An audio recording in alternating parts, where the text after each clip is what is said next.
Step into the art of Poirot, where Agatha Christie's Hercule Poirot masters the craft of mystery. In the heart of the Valley of the Kings, where ancient tombs whisper of curses and forgotten pharaohs, a scream pierces the desert night.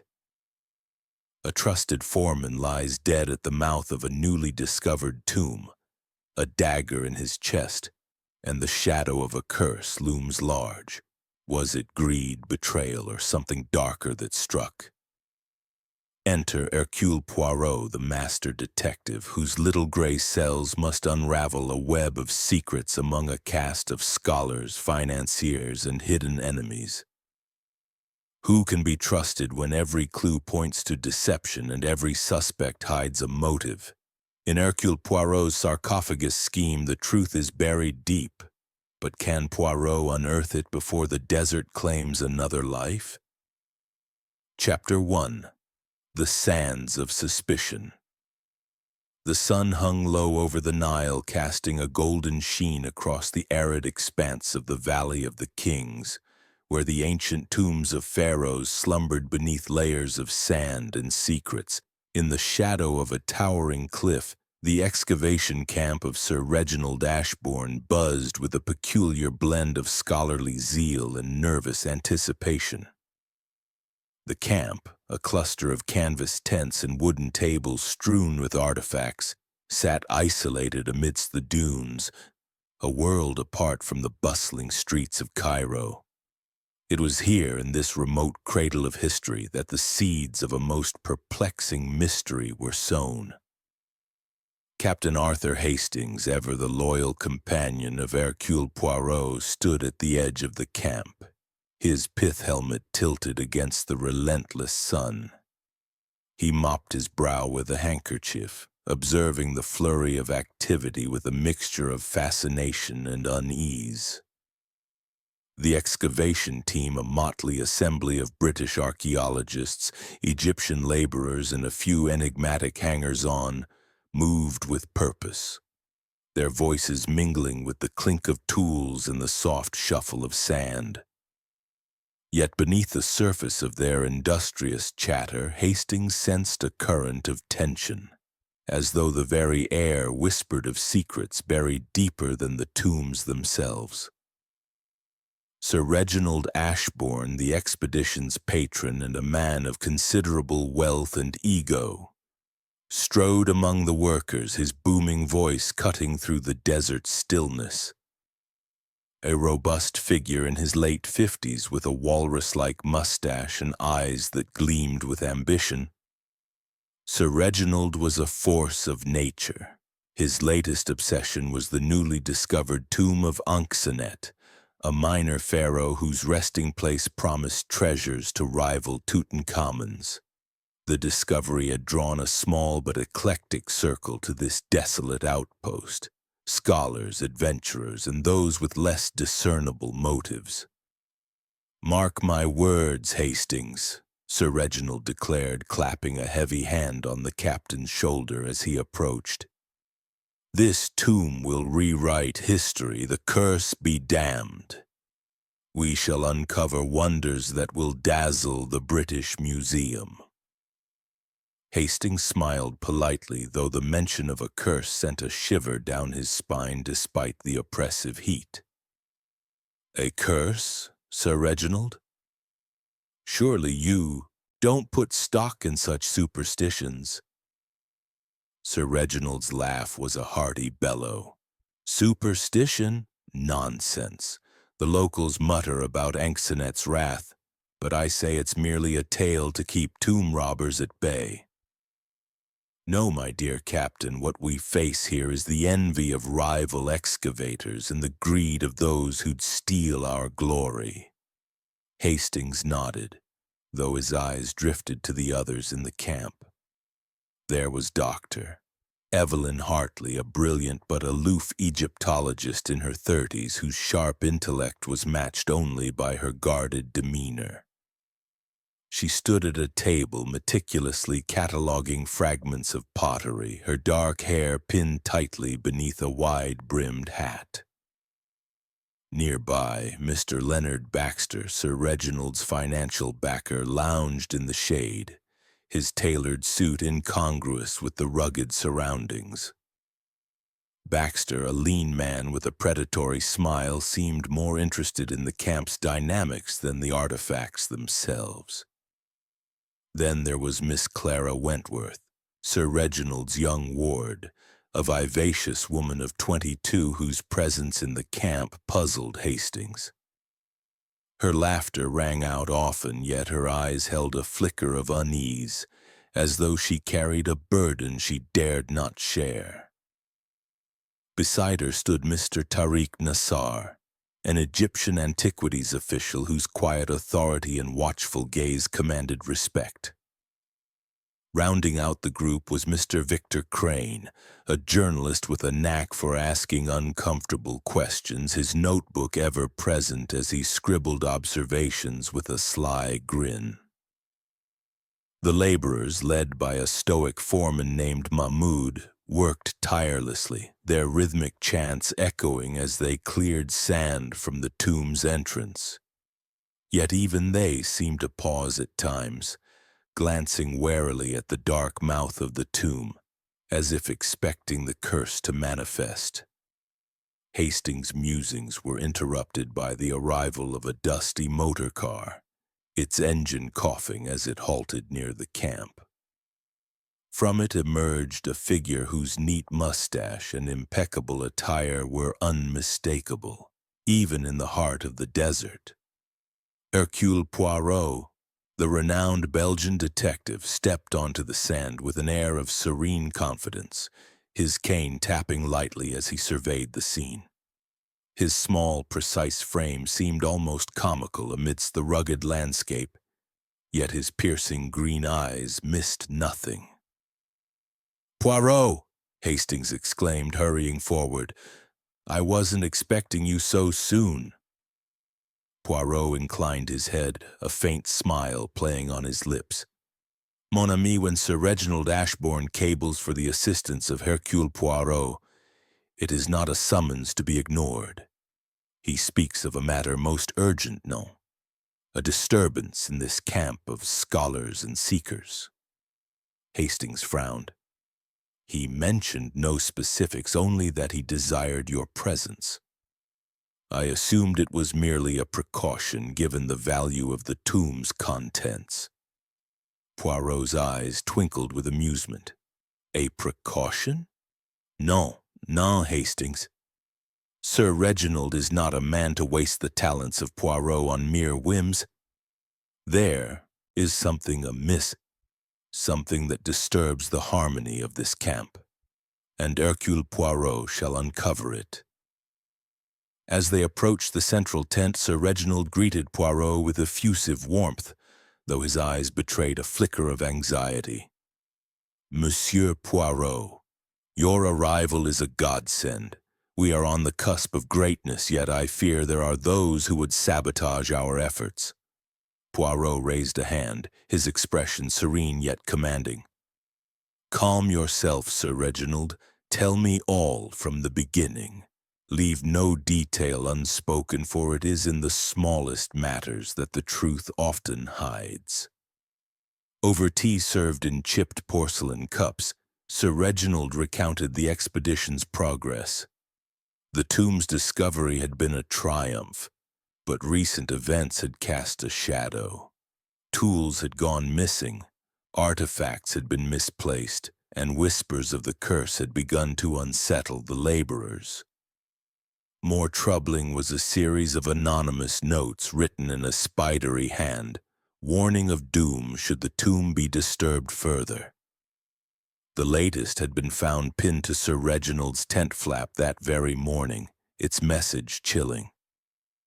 "Leave Anxenez rest undisturbed, or death shall claim you all." Poirot listened in silence, his fingers steepled, his gaze fixed on Sir Reginald. When the tale concluded, he spoke softly. "These notes, they are not the work of a phantom, Sir Reginald. They are written by a hand of flesh and blood with motives most human. Tell me of your companions. Who among them might wish to halt this excavation? Sir Reginald bristled. My team is loyal. Dr. Hartley is a scholar of impeccable reputation. Baxter has invested a fortune and stands to gain from our success. Clara is my ward, devoted to me. Nassar ensures the Egyptian government's interests are protected. And Crane, well, he's a nuisance but harmless. Poirot's smile was enigmatic. Loyalty, Sir Reginald, is a mask that conceals many faces. I shall observe, I shall listen, and I shall employ the little gray cells. The truth, it will reveal itself. As evening fell, the camp settled into an uneasy quiet. The laborers retired to their tents, and the excavation team gathered for dinner under a canopy, their conversation stilted. Hastings watched Poirot, who seemed to absorb every word, every glance, as if assembling a puzzle only he could see.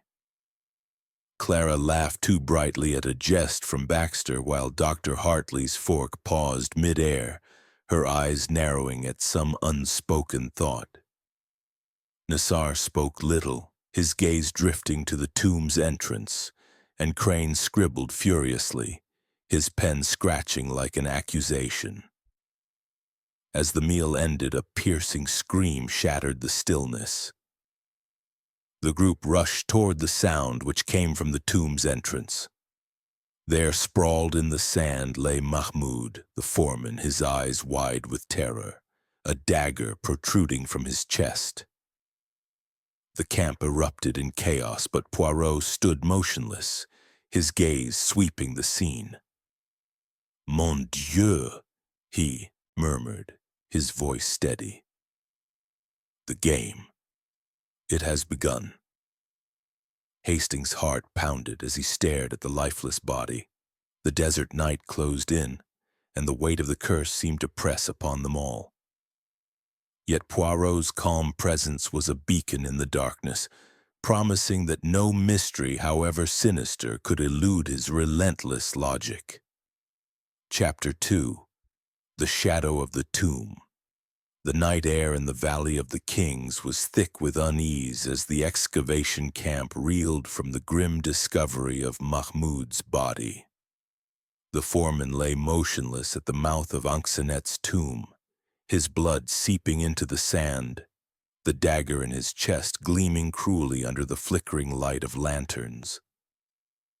The scream that had summoned the group still echoed in Captain Hastings' ears, a haunting prelude to the chaos that now enveloped the camp. Hercule Poirot stood apart, his small figure silhouetted against the starlit sky, his eyes scanning the scene with the precision of a watchmaker.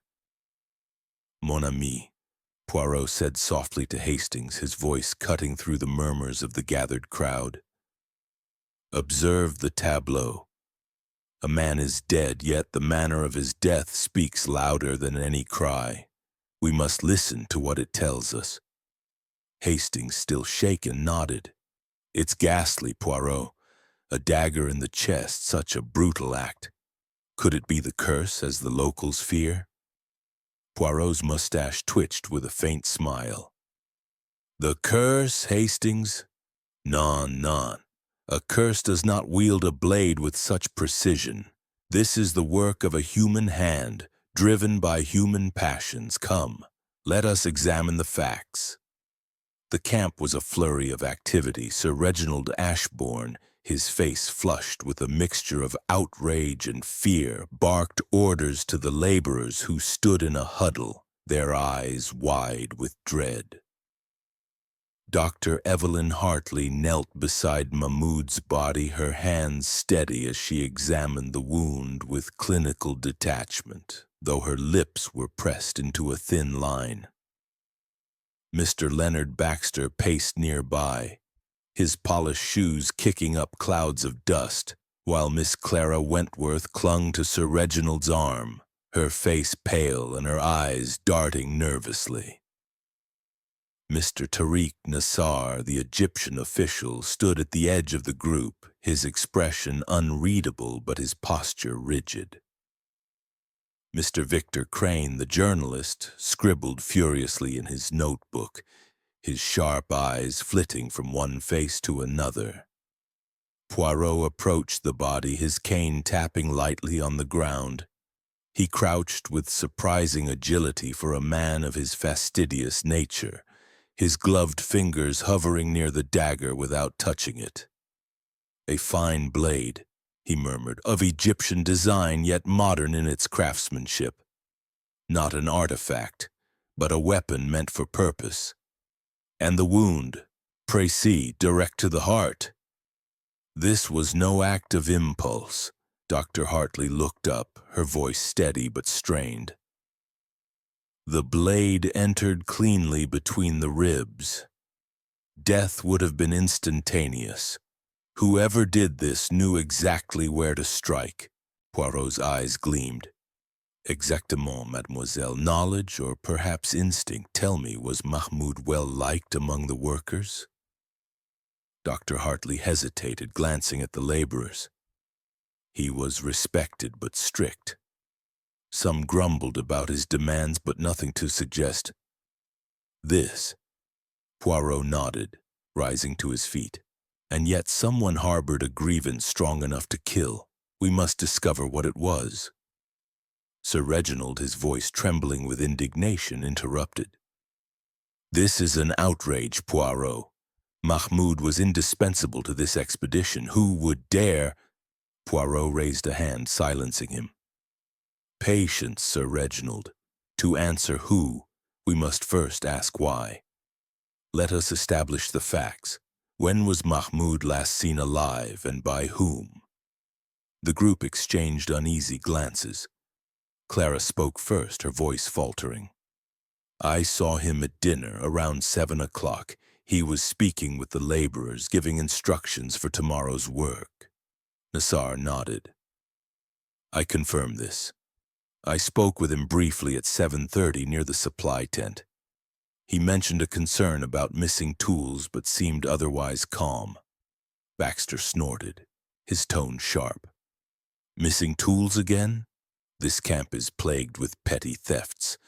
Perhaps Mahmoud caught someone in the act." Poirot's gaze sharpened. "An interesting theory, Monsieur Baxter. And you, where were you at the time of the scream, approximately 8:15? Baxter stiffened, his smile tight. "I was in my tent, reviewing financial ledgers. Alone, I'm afraid." "And I," Crane interjected, his pen pausing, "was at the edge of the camp, interviewing one of the laborers about the curse rumors. I heard the scream and ran here." Dr. Hartley adjusted her hat, her voice cool. "I was cataloging artifacts in the main tent. I heard nothing until the scream." Sir Reginald puffed out his chest. "Clara and I were together discussing the day's progress near the dining canopy. We heard the scream and came at once." Poirot's eyes flicked to each speaker as if weighing their words against an invisible scale. "Bon, we have a timeline, however incomplete. The scream was heard at 8:15 and Mahmoud was found here at the tomb's entrance. The question remains, what drew him here alone at such an hour?" Hastings, eager to contribute, pointed to the sand near the body. "Look, Poirot. Footprints leading to the tomb. Could they tell us something?" Poirot examined the tracks, his brow furrowing. "They are many, Hastings, and muddled. This is a path much traveled by the workers. But see here." He pointed to a single clear print near Mahmoud's hand. "This is recent, and the sole is not that of a laborer's sandal. It is refined, perhaps a gentleman's shoe." The group fell silent, their eyes darting to one another's feet. Baxter shifted uncomfortably while Crane smirked as if relishing the tension. Poirot straightened, his expression serene. "We shall preserve this scene. No one is to touch the body or the dagger until the authorities arrive from Cairo. In the meantime, I shall require a map of the camp and a list of all who were present tonight." Sir Reginald nodded, his voice hoarse. "I'll see to it, Poirot. But what of the curse? The laborers are whispering." "The curse," Poirot said firmly, "is a distraction. We deal in facts, not fables. Now let us retire to the main tent. There is much to discuss." As the group dispersed, Hastings lingered, watching Poirot survey the scene once more. "What do you make of it, Poirot? A robbery gone wrong, as Baxter suggested?" Poirot shook his head. "No, Hastings. A robbery does not require such precision nor such a public stage. This murder was meant to be seen, to send a message. But to whom? And why? That is the puzzle we must solve." In the main tent, under the dim glow of oil lamps, Poirot began his inquiries. He sat at a folding table, a notebook open before him, his pen moving with deliberate care. One by one he questioned the key figures, his tone polite but probing, his questions designed to uncover contradictions.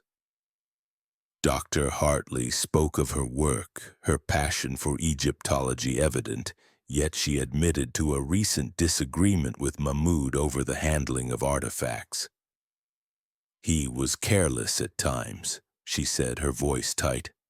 "I insisted on stricter protocols, but he took it personally." Baxter, when pressed, revealed a financial strain. "The expedition is costly," he admitted, "and Sir Reginald's demands for more funds have been challenging. But I had no quarrel with Mahmoud." Clara, trembling slightly, confessed to overhearing Mahmoud arguing with an unknown figure the previous night. "I couldn't see who it was," she said, "but their voices were heated near the tomb. Nassar's account was measured, but he hinted at tensions between the laborers and the British team. Mahmoud was caught between worlds, he said. He served Sir Reginald but was loyal to his people. It created friction." Crane, ever the provocateur, suggested a conspiracy. "This tomb has drawn vultures," he said, grinning. "Rival excavators, treasure hunters, any of them might have wanted Mahmoud out of the way." Poirot listened, his face impassive, though Hastings could see the wheels turning in his friend's mind. Each answer added a piece to the puzzle, yet the picture remained maddeningly incomplete. As the interviews concluded, Poirot closed his notebook with a soft snap. "Merci, mes amis. You have given me much to consider. Now I suggest you rest but remain in the camp. No one is to leave until we have clarity." As the group dispersed, Hastings caught Poirot's arm. "What now, Poirot? The alibis are shaky, and that footprint, could it point to one of the gentlemen?" Poirot's eyes twinkled. "The footprint, Hastings, is but one thread in a tapestry of deception. We must look beyond the obvious. Tomorrow I shall examine the tomb itself, for it is there, I suspect, that the truth lies buried." The camp settled into an uneasy silence, the weight of Mahmoud's death hanging over it like a shroud. Hastings lay awake in his tent, the desert's chill seeping through the canvas, his mind racing with questions. Poirot, he knew, was already piecing together the clues, his little gray cells working tirelessly. But as the stars burned coldly above, Hastings couldn't shake the feeling that the killer was watching, waiting for their next move in this deadly game. Chapter 3. The Arrival of the Little Gray Cells. The dawn broke over the Valley of the Kings with a reluctant glow, as if the sun itself hesitated to illuminate the scene of the previous night's tragedy. The excavation camp stirred slowly, its inhabitants moving with the weight of Mahmoud's murder pressing upon them. The air was thick with dust and suspicion, and the distant hum of a motor car signaled the arrival of the Egyptian authorities from Cairo, their presence adding a new layer of tension to the already fraught atmosphere. Captain Hastings, bleary-eyed from a restless night, stood at the edge of the camp, watching as Hercule Poirot emerged from his tent, immaculate as ever in a crisp linen suit, his mustache perfectly groomed despite the desert's challenges. "Poirot," Hastings greeted, his voice low. "The police are here. They'll want to take charge, I presume. Will you work with them?" Poirot's eyes twinkled with a hint of amusement. "The police, mon ami, are most welcome to their duties, but they lack the finesse of Hercule Poirot. They will see the dagger, the blood, the footprints, and think the case is solved. But we, Hastings, we shall see what lies beneath, the motives, the secrets, the contradictions. Come, let us greet our visitors." The Cairo police, led by Inspector Khalil, a stern man with a weathered face and a no-nonsense demeanor, set up a makeshift command post near the main tent. Khalil's team cordoned off the tomb's entrance, where Mahmoud's body had been carefully covered but not yet moved. The inspector, after a brief consultation with Sir Reginald, approached Poirot with a mixture of curiosity and skepticism. "Monsieur Poirot," Khalil said, his English clipped but precise, "Sir Reginald speaks highly of your reputation. But this is a matter for the Egyptian authorities. A murder in the Valley of the Kings is no small thing." Poirot inclined his head, his expression serene. "Inspector, I am but a humble observer here at Sir Reginald's request. I seek only to assist to bring clarity where there is confusion. May I, with your permission, examine the scene once more?" Khalil hesitated, then nodded. "Very well, but do not disturb the evidence. My men are thorough." Poirot's smile was polite but enigmatic. "Thoroughness, Inspector, is admirable, but it is the little gray cells that uncover what the eyes alone cannot see." With Hastings at his side, Poirot returned to the tomb's entrance, where the sand still bore the marks of the previous night's chaos. The footprint Poirot had noted, a single clear impression of a gentleman's shoe, remained undisturbed, though the surrounding tracks were muddled by the comings and goings of the laborers. Poirot knelt, his gloved fingers tracing the air above the print without touching it. "This shoe," he murmured, "it is not common. The sole is narrow, the heel slightly worn on the outer edge. A man who walks with confidence, perhaps arrogance. We shall keep this in mind." Hastings frowned, glancing at the gathered group. "Baxter and Crane both wear fine shoes, Poirot. Could it be one of them?" Poirot's eyes narrowed. "Patience, Hastings. A footprint is but a whisper of the truth. We must listen to the whole chorus before we sing the final note." As the police began their interviews, Poirot requested a tour of the tomb itself, a request that Sir Reginald granted with some reluctance. "The tomb is unstable," he warned, "and after last night I'm loath to let anyone near it. But if you insist, Doctor, Hartley will guide you." Dr. Evelyn Hartley, her expression guarded, led Poirot and Hastings down the narrow, sloping passage into Anxene's tomb. The air grew cooler as they descended, the walls adorned with faded hieroglyphs that spoke of a pharaoh's journey to the afterlife. The tomb was modest compared to the grandeur of Tutankhamun's, but its chambers held an eerie stillness, as if the very stones were watching. Dr. Hartley pointed out the antechamber where artifacts, pottery, amulets, and a small alabaster statue had been carefully catalogued. Mahmoud was overseeing the clearing of this chamber, she explained, her voice echoing faintly. We found a hidden alcove yesterday, sealed with plaster. We plan to open it today. Poirot's gaze swept the chamber, lingering on the alcove. And what, mademoiselle, did Mahmoud think of this discovery? Dr. Hartley hesitated. He was uneasy.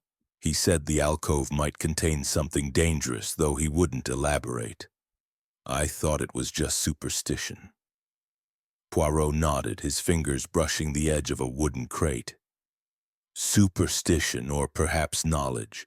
Tell me, was Mahmoud often in this chamber alone? Sometimes, she admitted. He liked to check the work at night to ensure nothing was disturbed.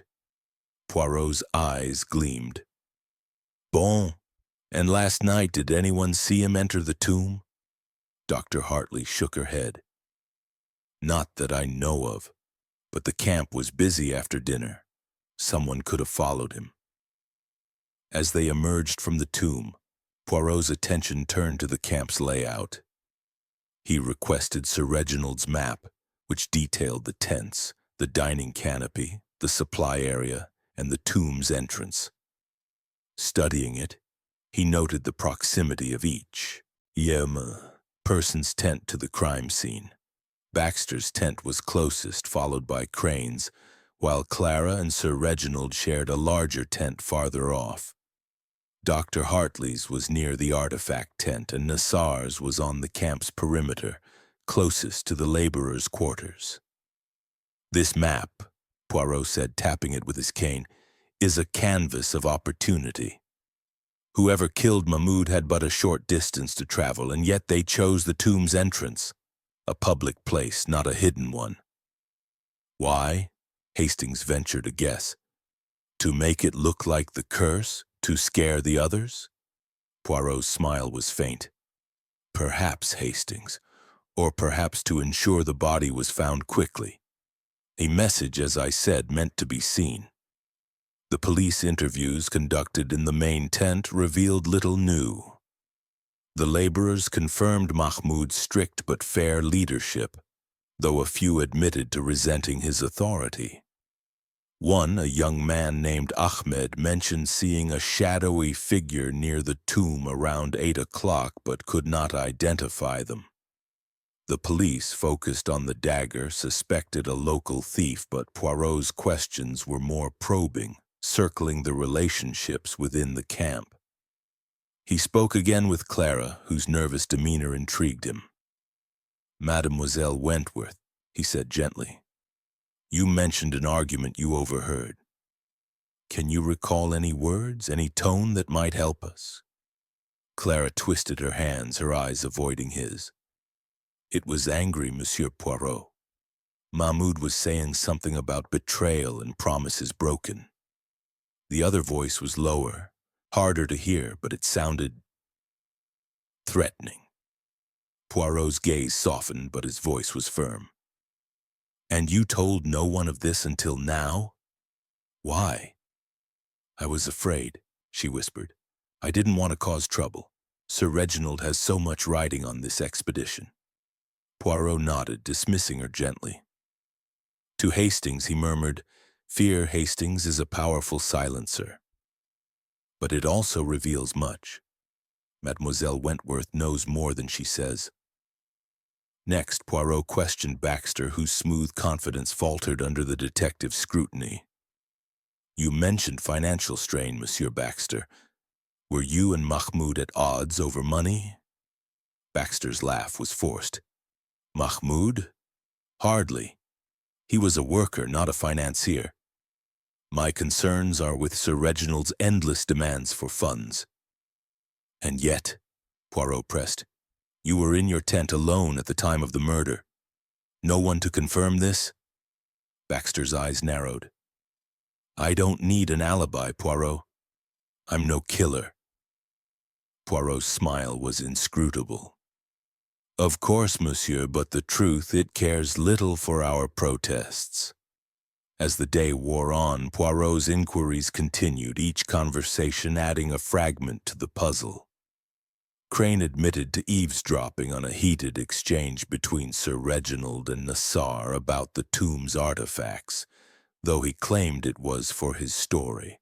Nassar, in turn, hinted at Sir Reginald's impatience to open the alcove, despite warnings from the Egyptian government about proper protocol. By evening, the camp was a cauldron of suspicion, each member eyeing the others warily. The police, satisfied with their preliminary findings, prepared to remove Mahmoud's body, but Poirot requested one final examination. He studied the dagger again, noting a faint inscription on the hilt, a hieroglyph that Dr. Hartley identified as meaning protection. Protection, Poirot mused, yet it brought death. A paradox, non?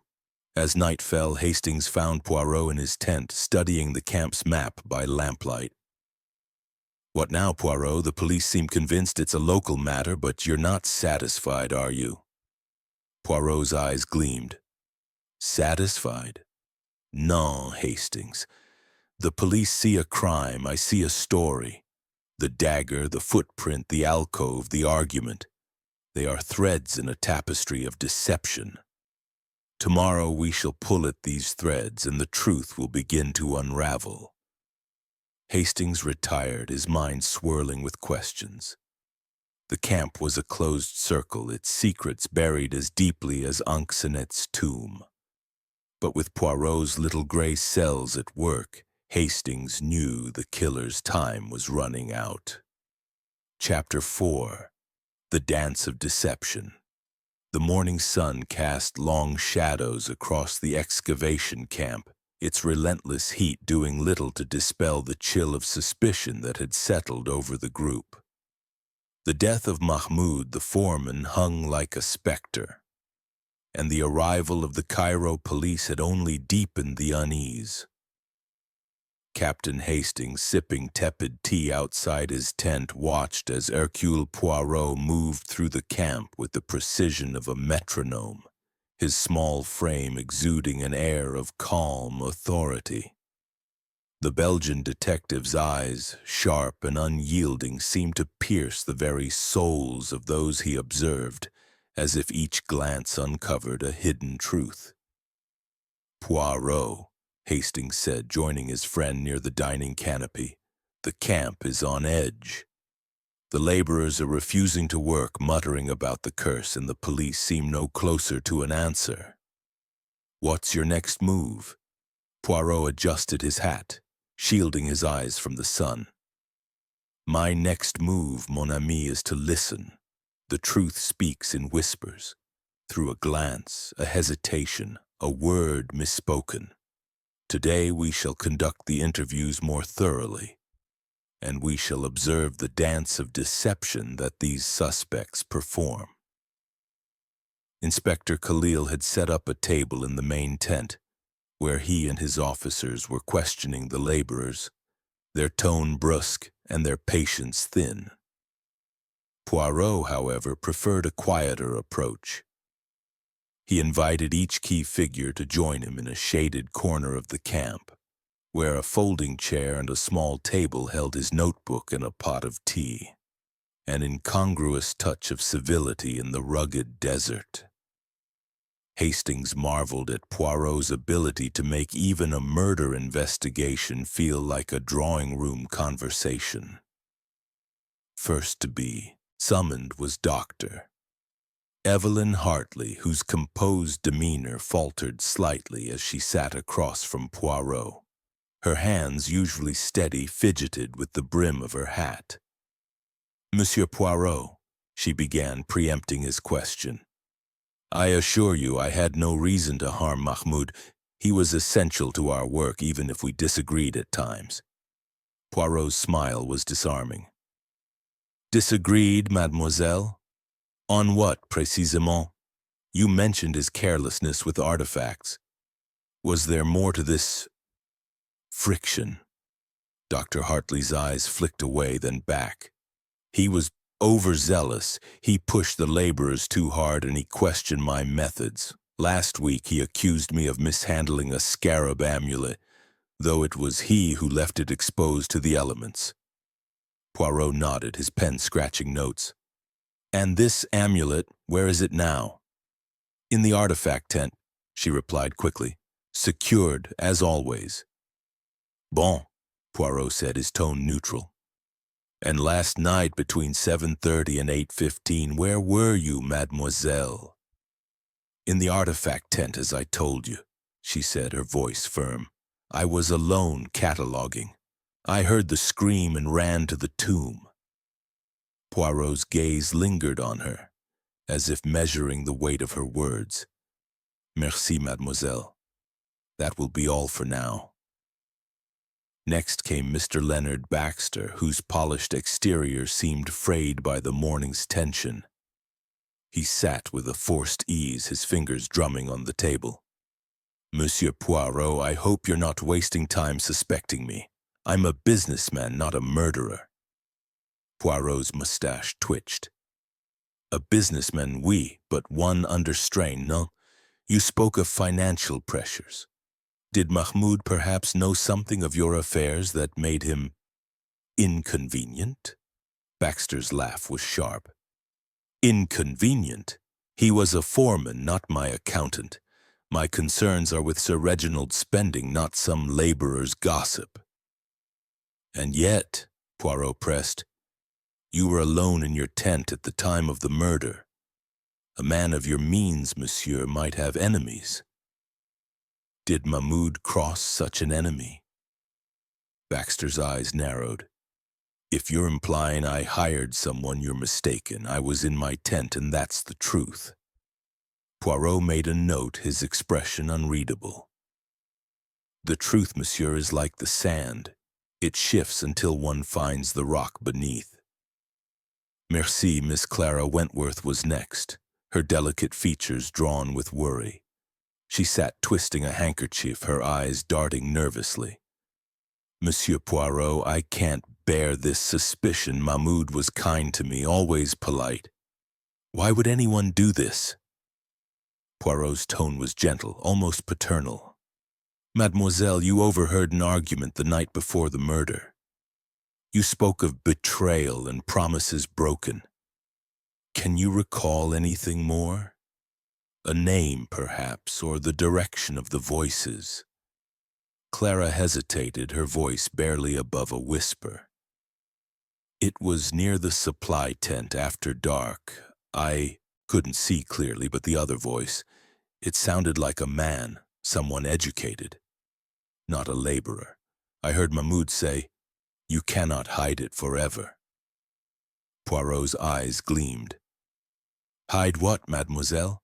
Did he say?" She shook her head, tears welling. "No, I left before I heard more. I was frightened." Poirot patted her hand. "Courage, mademoiselle. You have helped more than you know." Mr. Tariq Nassar followed, his demeanor calm but guarded. As an Egyptian official, his presence carried weight, yet his answers were measured. "Mahmoud was a good man," he said, "but he was caught between loyalties. The laborers trusted him, but he answered to Sir Reginald. It caused tension." Poirot leaned forward. "And you, monsieur, where were you at the time of the scream?" "Near my tent," Nassar replied. "I was reviewing documents from the Antiquities Service. I heard the scream and arrived shortly after." "Did you see anyone near the tomb before the scream?" Poirot asked. Nassar paused, his eyes narrowing. "I saw a figure moving toward the tomb around 8, but it was too dark to identify them. It could have been Mahmoud himself." Poirot nodded, his pen pausing. "Merci, monsieur. Your observations are most valuable." Finally, Mr. Victor Crane sauntered to the table, his journalist's grin undimmed by the gravity of the situation. "Monsieur Poirot, this is quite the story, a murder in a cursed tomb. My readers will eat it up." Poirot's smile was thin. "A story, monsieur, is only as good as its truth. You were interviewing a laborer at the time of the scream, oui? What was the name of this laborer? Crane's grin faltered. Ahmed, I think, or perhaps Ali, they all blur together. Poirot's gaze sharpened. A journalist with a poor memory for names? Most curious. And this interview, it took place where? At the camp's edge, near the laborers' tents, Crane said, recovering his composure. I heard the scream and ran to the tomb like everyone else. Poirot closed his notebook with a soft snap. Merci, monsieur. We shall speak again. As the interviews concluded, Hastings joined Poirot, who was studying the camp's map once more. What did you learn, Poirot?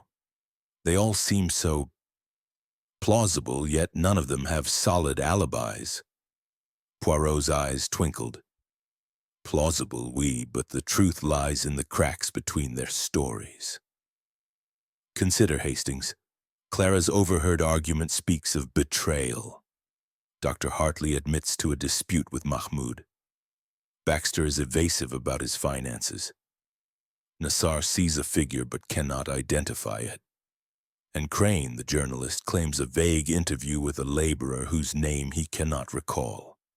Each has a piece of the puzzle, but none the whole. Hastings frowned. And the footprint? The dagger's inscription? They are threads, Hastings, but not yet woven. I must see the artifact tent. Dr. Hartley mentioned a scarab amulet. It may hold the clue. In the artifact tent, Poirot examined the meticulously labeled crates, his gloved fingers lingering on the scarab amulet Dr. Hartley had mentioned. It was a small, intricately carved piece, its surface etched with hieroglyphs. Poirot turned it over, noting a faint scratch on its underside, a mark not of age but of recent handling.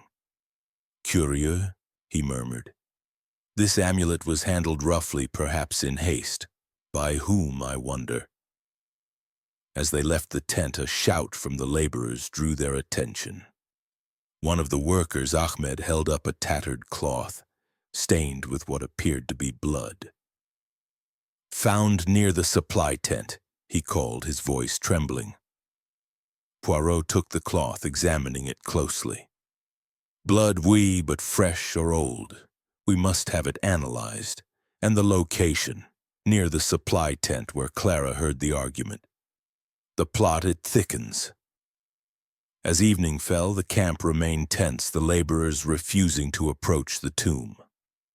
Inspector Khalil, frustrated by the lack of progress, announced plans to question the laborers further, but Poirot's focus was elsewhere. He stood at the tomb's entrance, his gaze fixed on the darkened passage. Hastings, he said softly, the murder of Mahmoud was no random act. It is tied to this tomb, to its secrets. Tomorrow we shall explore the alcove Doctor Hartley mentioned, for it is there, I believe, that the heart of this mystery lies. Hastings shivered, the desert's chill creeping into his bones. Poirot's calm certainty was reassuring, but the shadows of the tomb seemed to whisper of dangers yet to come. Chapter 5. The red herrings emerge. The sun climbed higher over the Valley of the Kings, its rays relentless as they baked the sand and canvas of the excavation camp. The air buzzed with unease, the laborers' murmurs of curses mingling with the distant clatter of police activity. Mahmoud's murder had cast a long shadow, and the arrival of a blood-stained cloth near the supply tent had only deepened the mystery. Captain Hastings, his nerves frayed by the oppressive heat and mounting tension, found Hercule Poirot standing at the camp's edge, his eyes fixed on the horizon as if the desert itself might yield answers. Poirot, Hastings said, mopping his brow, the police are focusing on that cloth. Inspector Khalil thinks it points to one of the laborers, perhaps a feud among them. Do you agree? Poirot's mustache twitched, a sign of amusement or disdain. The cloth, mon ami, is a distraction, a red herring, as you English say. It is too convenient, too neatly placed. No, the truth lies not in what is shown, but in what is hidden. Come, we must visit the artifact tent again, and then the alcove in the tomb. The answers, they await us. The artifact tent was a haven of order amidst the camp's chaos, its tables lined with carefully labeled relics. Dr. Evelyn Hartley was there, her hands steady as she catalogued a fragment of pottery, though her eyes betrayed a flicker of unease as Poirot and Hastings entered. "Monsieur Poirot," she said, her voice clipped, "have you made progress? The police are unsettling the laborers with their questions." Poirot's smile was polite but probing. "Progress, mademoiselle, is a matter of perspective. I wish to see the scarab amulet again, the scratch on its underside. It intrigues me." Dr. Hartley retrieved the amulet, her movements precise but guarded. Poirot examined it under the lamplight, his gloved fingers tracing the scratch. "This mark," he said softly, "is not the work of time. It was made with intent, perhaps to mark or conceal something. Tell me, mademoiselle, who had access to this amulet before Mahmoud's death?" Dr. Hartley's lips tightened. "Only myself and Mahmoud handled it regularly. Sir Reginald inspected it once and Mr. Nassar reviewed it for the Antiquities Service. It's been secure since." Poirot nodded, his eyes never leaving her face.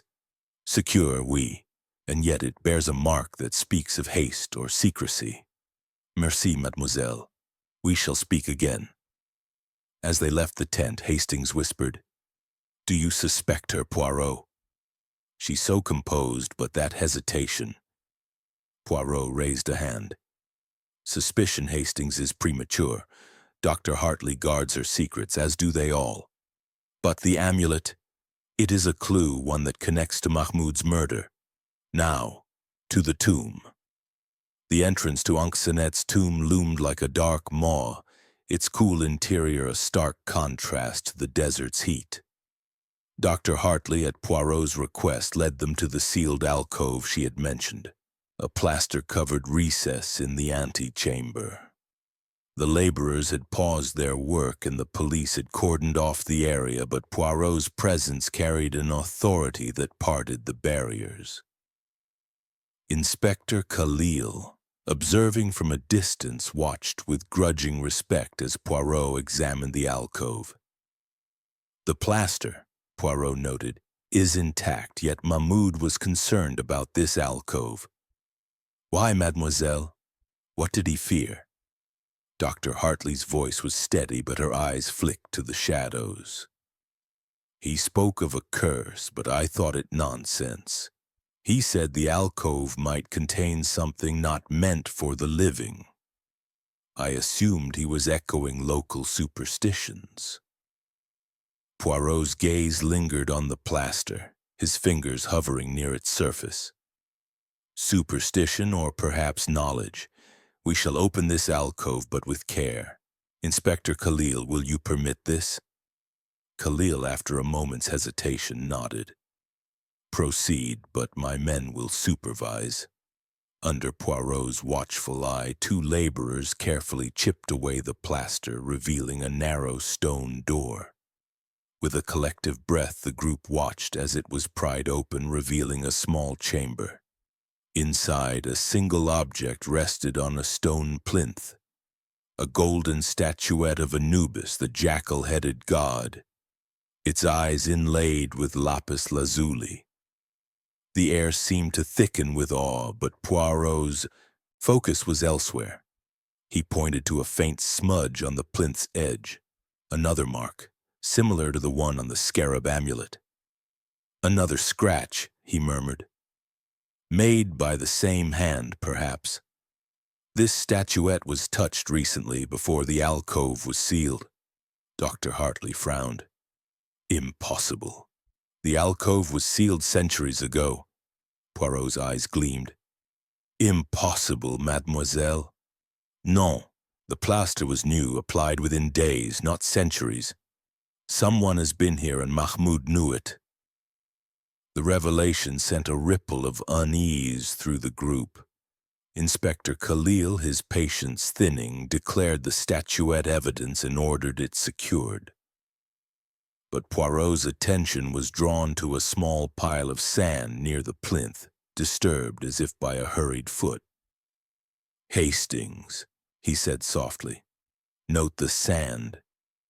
It is not from the alcove's floor, it is coarser, like that near the camp's supply tent." Hastings's eyes widened. The blood-stained cloth was found there. Could they be connected? Poirot's smile was enigmatic. "Everything, mon ami, is connected. We must now return to the camp and speak with Monsieur Nassar. His knowledge of the Antiquities Service may shed light on these marks." Back at the camp, Poirot found Tariq Nassar near his tent reviewing a stack of documents. The Egyptian official's calm demeanor faltered slightly as Poirot approached. "Monsieur Poirot," he said, "the statuette is a significant find. It must be reported immediately." "Oui, monsieur," Poirot replied, "but I am more interested in what was not reported. The alcove's plaster was new. Did Mahmoud report this to you?" Nassar's eyes narrowed. "He mentioned concerns about tampering but had no proof. I advised him to speak to Sir Reginald." "And did he?" Poirot pressed. Nassar hesitated. "I believe so, but Sir Reginald dismissed it as paranoia." Poirot made a note, his expression unreadable. "And you, monsieur, saw a figure near the tomb before the murder. Could it have been Sir Reginald?" Nassar's jaw tightened. "I cannot say. It was too dark." Poirot nodded, dismissing him with a polite gesture. To Hastings he murmured, "Nassar knows more than he reveals, but he is cautious. We must tread lightly." As the day wore on, the police focused their efforts on the laborers, particularly Ahmed, who had found the blood-stained cloth. Under pressure, Ahmed admitted to seeing Mahmoud arguing with a well-dressed man near the supply tent 2 nights prior, but he swore he could not identify the man. Inspector Khalil, seizing on this, declared Ahmed a suspect, citing his proximity to the cloth in his vague account. The laborers protested, their voices rising in anger, and the camp teetered on the edge of unrest. Poirot, however, was unconvinced. The cloth, the argument, the statuette, they are red herrings, Hastings, designed to distract. The police see a simple crime, but I see a web of motives. Mahmoud knew something. Perhaps about the alcove, perhaps about the amulet. His death was meant to silence him. Hastings frowned. "But who benefits, Poirot? Sir Reginald needs the expedition to succeed. Baxter's money is tied to it. Dr. Hartley's reputation depends on it. And Clara, surely she's too fragile to be involved." Poirot's eyes twinkled. Fragile, Hastings, or clever? Each has a motive hidden beneath their masks. Baxter's finances, Hartley's ambition, Nassar's duty, Crane's story, Clara's secrets, even Sir Reginald's pride. We must watch them all. As evening fell, Poirot requested a meeting with Sir Reginald, who was pacing in his tent, his face flushed with frustration. "Monsieur Poirot, this is madness. The police suspect my laborers, but they're loyal. This cursed nonsense is ruining everything." Poirot's tone was calm but firm. "Sir Reginald, the curse is a fiction, but the danger is real. Tell me, did Mahmoud speak to you about the alcove?" Sir Reginald hesitated, his mustache quivering. "He did, briefly. He thought someone was tampering with the tomb, but he had no evidence. I told him to focus on his work." Poirot's gaze was piercing. And you did not investigate? A man of your ambition, Sir Reginald, would not dismiss such a claim lightly. Sir Reginald bristled. I had no reason to doubt my team. Mahmoud was prone to exaggeration. Poirot nodded, his expression inscrutable. Merci, Sir Reginald. We shall speak again. As they left the tent, Hastings whispered, Poirot, the police are barking up the wrong tree with Ahmed. And these marks on the amulet and statuette, what do they mean? Poirot's voice was low, his eyes distant. They mean, Hastings, that someone in this camp is playing a dangerous game. The alcove was tampered with and Mahmoud knew it. His murder was no accident, it was a necessity. Tomorrow we shall set a trap and the red herrings will lead us to the truth. The camp settled into an uneasy silence, the weight of suspicion heavier than ever. Hastings lay awake, the desert's chill mingling with the chill of fear. Poirot, he knew, was weaving the clues into a tapestry only he could see, but the killer was still among them. Watching. Waiting. Chapter 6. A Clue in the Dust. The morning sun rose over the Valley of the Kings, its golden light casting stark shadows across the excavation camp, where tension simmered like the heat rising from the sand. The murder of Mahmoud had fractured the fragile harmony of the group, and the police's focus on the laborers, particularly young Ahmed, had only deepened the unrest. Captain Hastings, his nerves worn thin by the oppressive atmosphere, found Hercule Poirot standing near the tomb's entrance, his eyes fixed on the dark passage as if it held the key to the mystery. Poirot, Hastings said, approaching with a cautious glance at the laborers huddled nearby. The camp is a powder keg. The police are convinced Ahmed is guilty, but you don't seem persuaded. What are we looking for today? Poirot's mustache twitched, a faint smile playing on his lips. Mon ami, the police see only the surface, the blood-stained cloth, the laborer's proximity, but Hercule Poirot looks deeper to the heart of the matter. Today we shall examine the alcove again, and we shall find a clue that speaks of truth, not deception. Come, let us descend. The tomb of Anxonet with its cool, shadowed chambers felt like a sanctuary from the desert's glare, but its silence was heavy with secrets. Dr. Evelyn Hartley, summoned to guide them, led Poirot and Hastings back to the antechamber, where the newly opened alcove stood exposed. The golden statuette of Anubis had been removed by Inspector Khalil's men, but the stone plinth remained, its surface marked by the faint scratch Poirot had noted the previous day. Poirot knelt beside the plinth, his gloved fingers hovering over the mark. This scratch, he murmured, is no accident. It is deliberate like the one on the scarab amulet. And see here.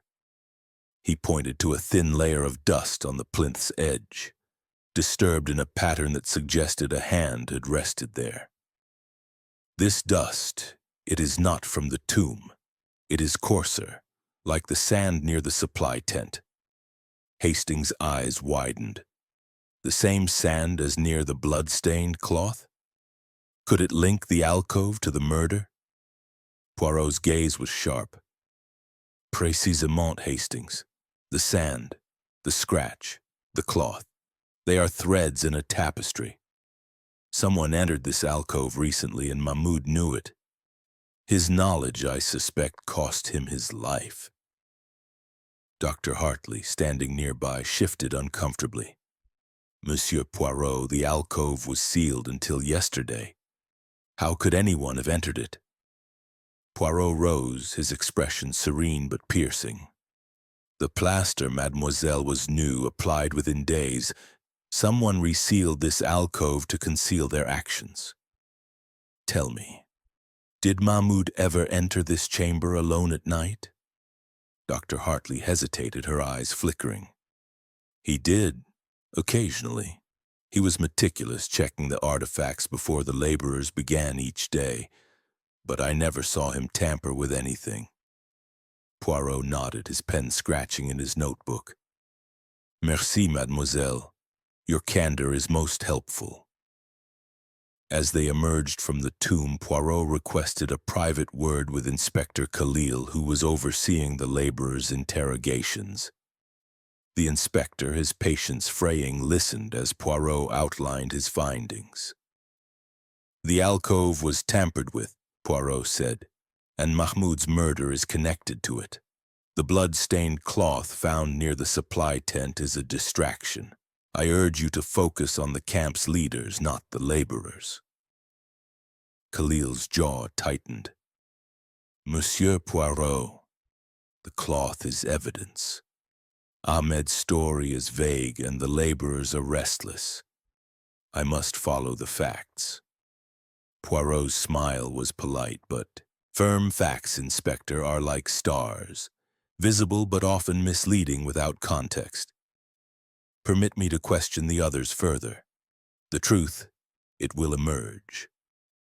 Back at the camp, Poirot gathered the key figures: Sir Reginald Ashbourne, Leonard Baxter, Clara Wentworth, Tariq Nassar, Victor Crane, and Dr. Hartley in the main tent for what he called a discussion of clarity. The group sat in a tense circle, their faces a study in guarded unease. Sir Reginald, his mustache bristling, spoke first. Monsieur Poirot, this is intolerable. The police suspect my laborers, and now you summon us like schoolchildren. What is your purpose? Poirot's eyes twinkled. My purpose, Sir Reginald, is to separate truth from deception. Each of you has a piece of the puzzle, but none the whole. Let us begin with the alcove. Someone entered it, resealed it, and left a mark on the Anubis statuette. Mahmoud knew this, and he was silenced. Who among you can shed light on this? A murmur rippled through the group. Baxter leaned forward, his voice sharp. Are you accusing us, Poirot? I've never been near that alcove. My concern is funding this expedition, not playing with artifacts. Poirot's gaze was steady. And yet, monsieur, your tent is closest to the tomb's entrance. A short walk, no? Where were you 2 nights ago when Mademoiselle Wentworth overheard Mahmoud's argument? Baxter's face reddened. I told you I was in my tent working. I don't skulk about at night. Clara, her hands trembling, spoke softly. I didn't see who Mahmoud was arguing with, but it was near the supply tent, not the tomb, I swear it. Poirot turned to her, his tone gentle. Mademoiselle, you heard words of betrayal and promises broken. Can you recall the exact time? Clara bit her lip. Around 9, perhaps. It was dark and I was returning to my tent. Poirot nodded, his pen moving swiftly. And you, Monsieur Nassar, saw a figure near the tomb at 8. Could it have been the same person Mahmoud argued with later? Nassar's expression was guarded. Possibly, but I cannot be certain. The figure moved quickly and the light was poor. Crane, the journalist, grinned, his pen poised. This is quite the drama, Poirot. Perhaps it's a rival excavator slipping in to steal the statuette. My sources say there's a black market for such treasures. Poirot's eyes narrowed. Your sources, monsieur, are most interesting, and yet you cannot name the laborer you interviewed at the time of the murder.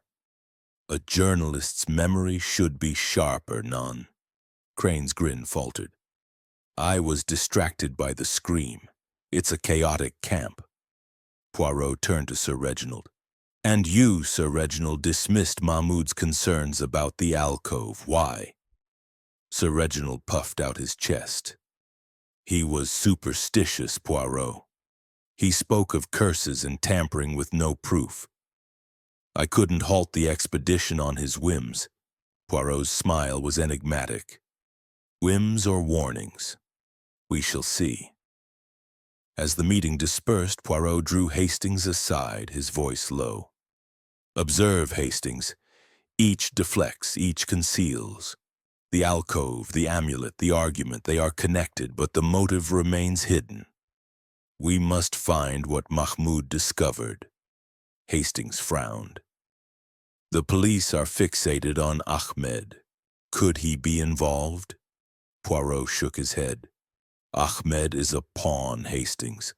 The cloth was placed to implicate him. The true killer is among the leaders, someone with access, motive, and cunning. Later, Poirot visited the supply tent where the blood-stained cloth had been found. He examined the ground, noting the coarse sand that matched the alcove's plinth. Nearby, a crate of tools bore a faint smear of what appeared to be oil, not blood. Poirot's eyes gleamed. This oil, Hastings, it is not from the laborer's tools, it is refined perhaps from a lantern or machine. Someone was here and not for honest work. Returning to the main tent, Poirot requested a private word with Victor Crane. The journalist, ever confident, sat with a smirk. Monsieur Poirot, you're making this more complicated than it is. A laborer, a grudge, a dagger, simple. Poirot's gaze was piercing. Simple, monsieur? Non. Your notebook, it is filled with observations, yet you claim no memory of the laborer's name. Show me your notes from that night. Crane hesitated, then handed over his notebook. Poirot flipped through it, pausing at a page dated the night of the murder. The entry was vague, noting only laborer interview curse rumors.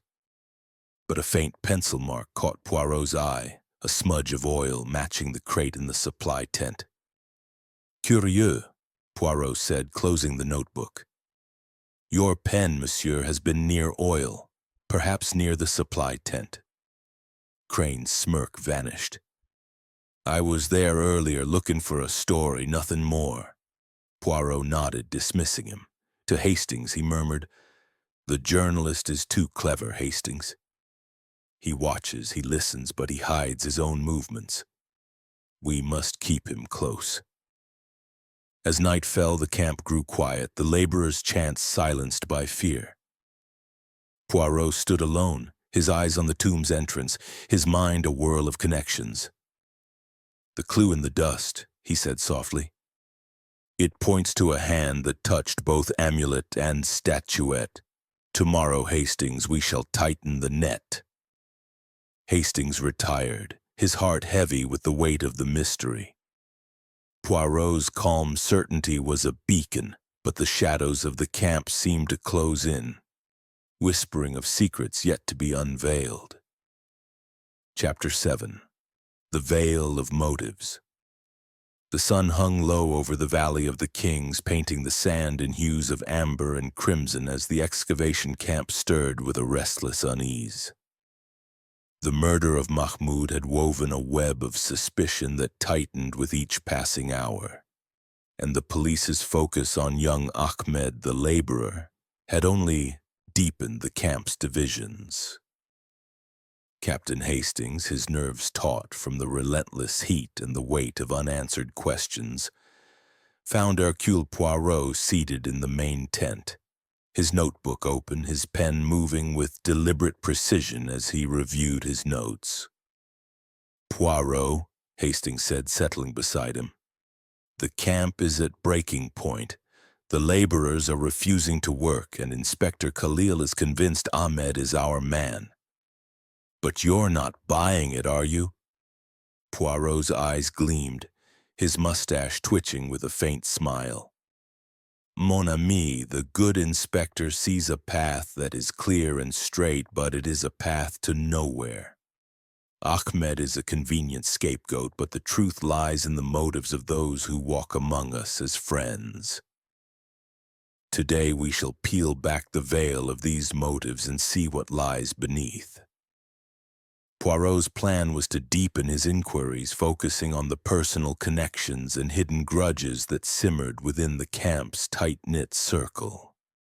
He began by requesting a private audience with Sir Reginald Ashbourne, whose bombastic demeanor had grown increasingly strained.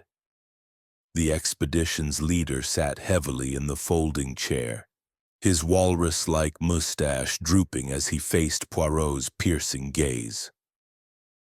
"Monsieur Poirot," Sir Reginald began, his voice gruff, "this business with Mahmoud is a disaster. My expedition is crumbling, and now you poke at us like we're suspects. I demand to know your progress." Poirot's tone was calm but unyielding. "Progress, Sir Reginald, is made by understanding. Tell me, what was your relationship with Mahmoud? He was more than a foreman, non? A man trusted with your vision, yet he spoke of tampering in the tomb." Sir Reginald's face reddened. Mahmoud was loyal, but he had his limits. He was superstitious, always muttering about curses. When he claimed someone had tampered with the alcove, I thought it was nonsense. I told him to focus on the work. Poirot's pen paused. "And did he name anyone? A colleague, perhaps, who caused him concern?" Sir Reginald hesitated, his eyes darting to the tent flap. "He mentioned Dr. Hartley once, said she was too secretive about her cataloging. But I dismissed it. Evelyn's impeccable." Poirot nodded, his expression inscrutable. "Impeccable, oui. And yet even the impeccable have secrets. Merci, Sir Reginald." Next, Poirot summoned Leonard Baxter, whose polished exterior seemed increasingly brittle. The financier sat with a forced smile, his fingers tapping nervously on the table. "Monsieur Poirot, I've told you all I know. I was in my tent working when Mahmoud was killed. What more do you want?" Poirot's gaze was steady. "The truth, monsieur, is never singular. You spoke of financial strain. Did Mahmoud know of this? Did he perhaps threaten to expose something that would jeopardize your investment?" Baxter's laugh was sharp, almost brittle. "Expose? Mahmoud was a foreman, not a spy.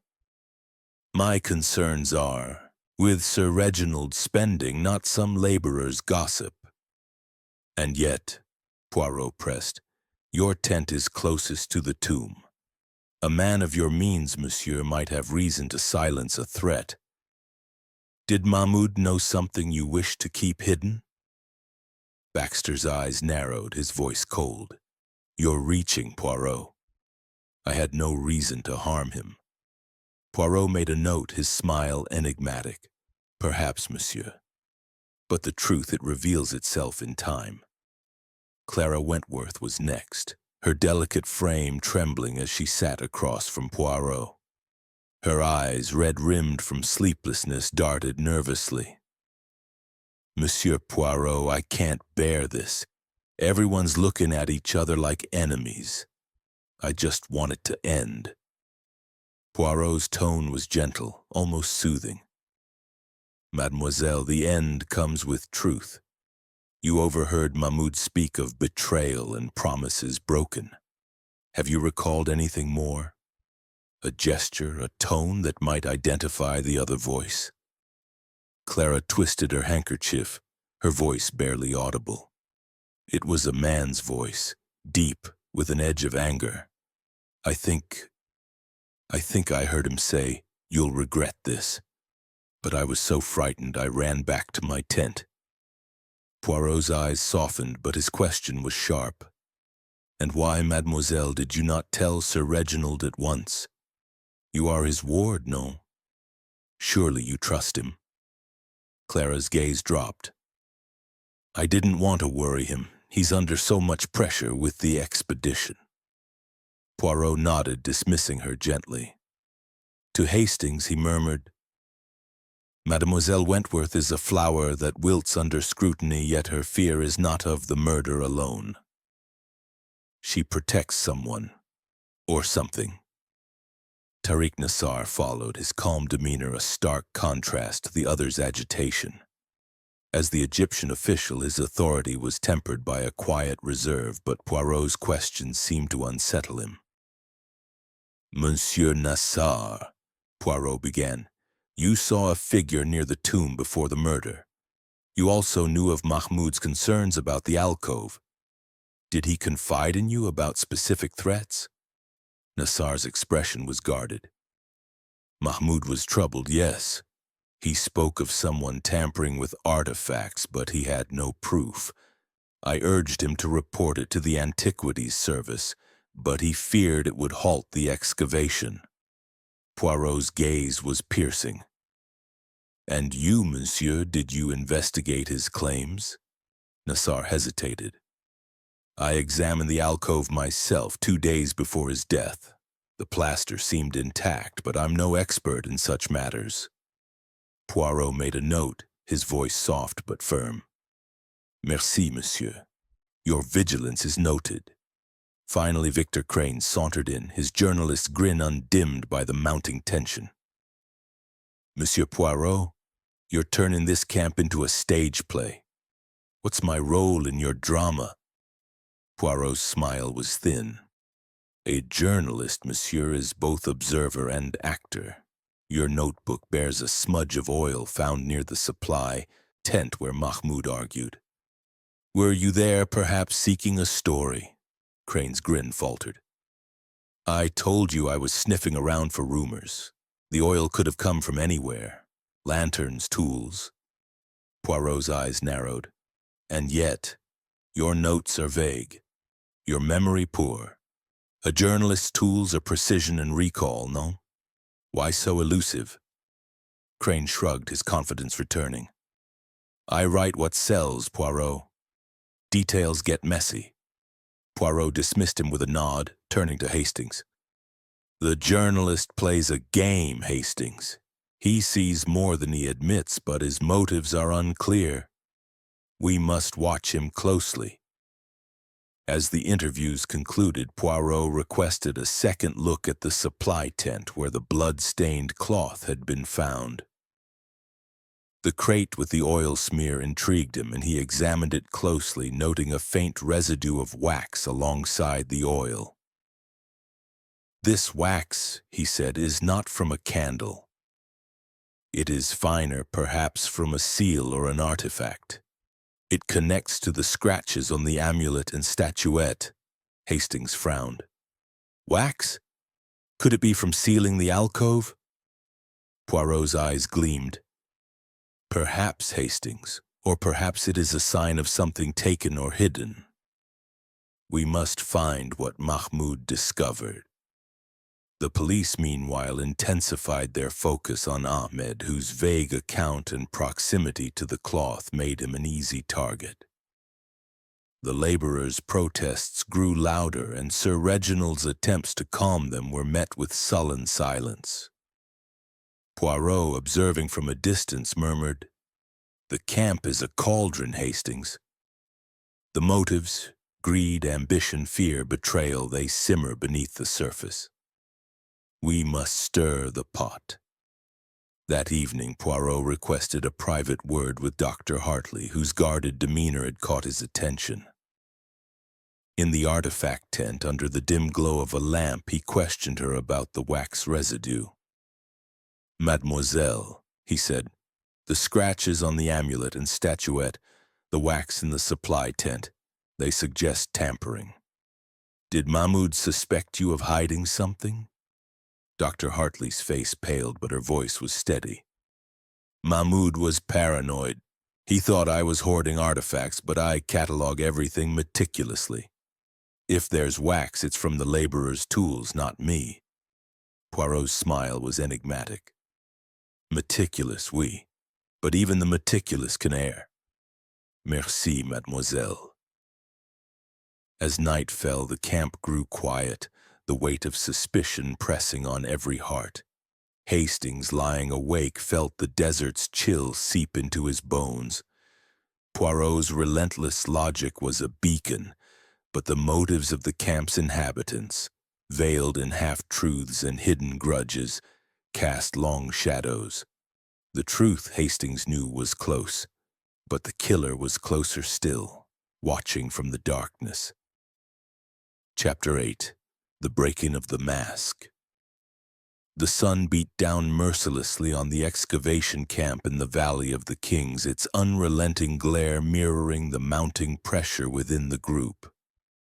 The murder of Mahmoud had fractured the camp's fragile unity, and the police's fixation on Ahmed, the young laborer, had stirred the laborers into near rebellion. Captain Hastings, his shirt clinging to his sweat-soaked back, watched as Hercule Poirot moved through the camp with his characteristic calm, his small frame a stark contrast to the chaos around him. The detective's eyes, sharp as ever, seemed to see through the facades of those he observed, and Hastings sensed that a turning point was near. "Poirot," Hastings said, catching up to his friend near the supply tent, "the laborers are on the verge of mutiny and Inspector Khalil is doubling down on Ahmed. You've been quiet today. What's brewing in those little gray cells of yours?" Poirot's mustache twitched, a faint smile playing on his lips. "Mon ami, the pot is simmering and soon it will boil over.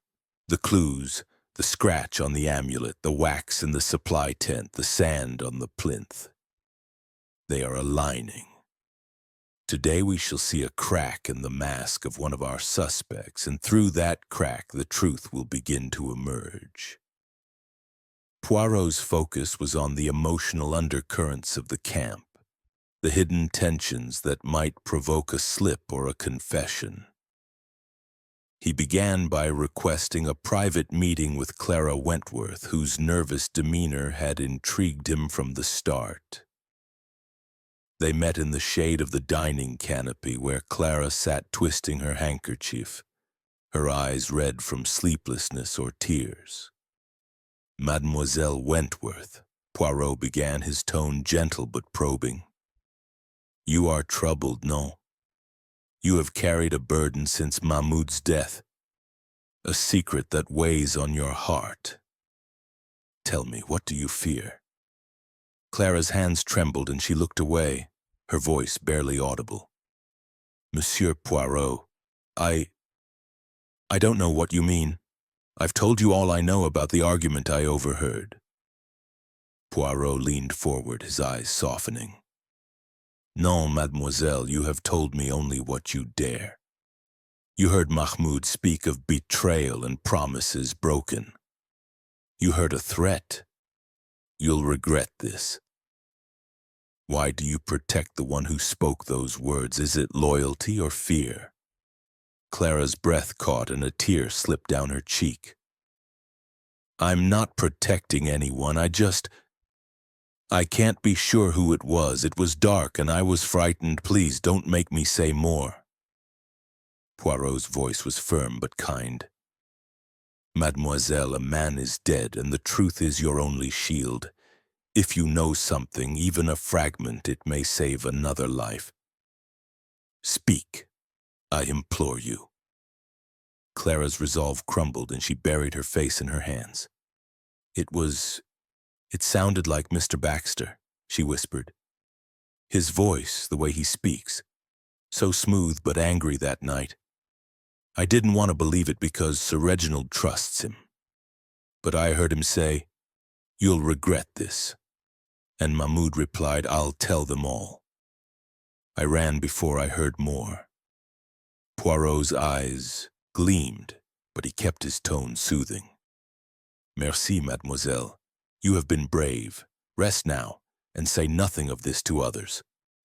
As Clara left, trembling but relieved, Hastings whispered, "Good Lord, Poirot, Baxter, could he really be the killer?" Poirot's expression was inscrutable. "A crack in the mask, Hastings, but not yet the full truth. Mademoiselle Wentworth has given us a thread, but we must test it. Let us speak with Monsieur Baxter." They found Leonard Baxter near his tent, his polished exterior fraying under the strain of the investigation. He stood with arms crossed, his eyes narrowing as Poirot approached. "Monsieur Poirot, this is becoming tiresome. I've answered your questions. What now?" Poirot's smile was polite but piercing. "Monsieur Baxter, a witness places you in a heated argument with Mahmoud 2 nights before his death near the supply tent. Words of betrayal and threats were spoken. What did Mahmoud know that made you so angry?" Baxter's face paled, but he recovered quickly, his laugh forced. "An argument? Nonsense, I barely spoke to Mahmoud. Whoever claims this is mistaken." Poirot's gaze was relentless. "Mistaken, monsieur, or truthful? The supply tent bears traces of oil and wax matching marks on the amulet and statuette. Were you there, perhaps, handling something you should not?" Baxter's jaw tightened. "I told you I was in my tent. If there's oil or wax, it's from the laborers' mess. You're chasing shadows, Poirot." Poirot nodded, his pen scratching a note. "Shadows, monsieur, often hide the light. Merci." As Baxter stalked away, Hastings frowned.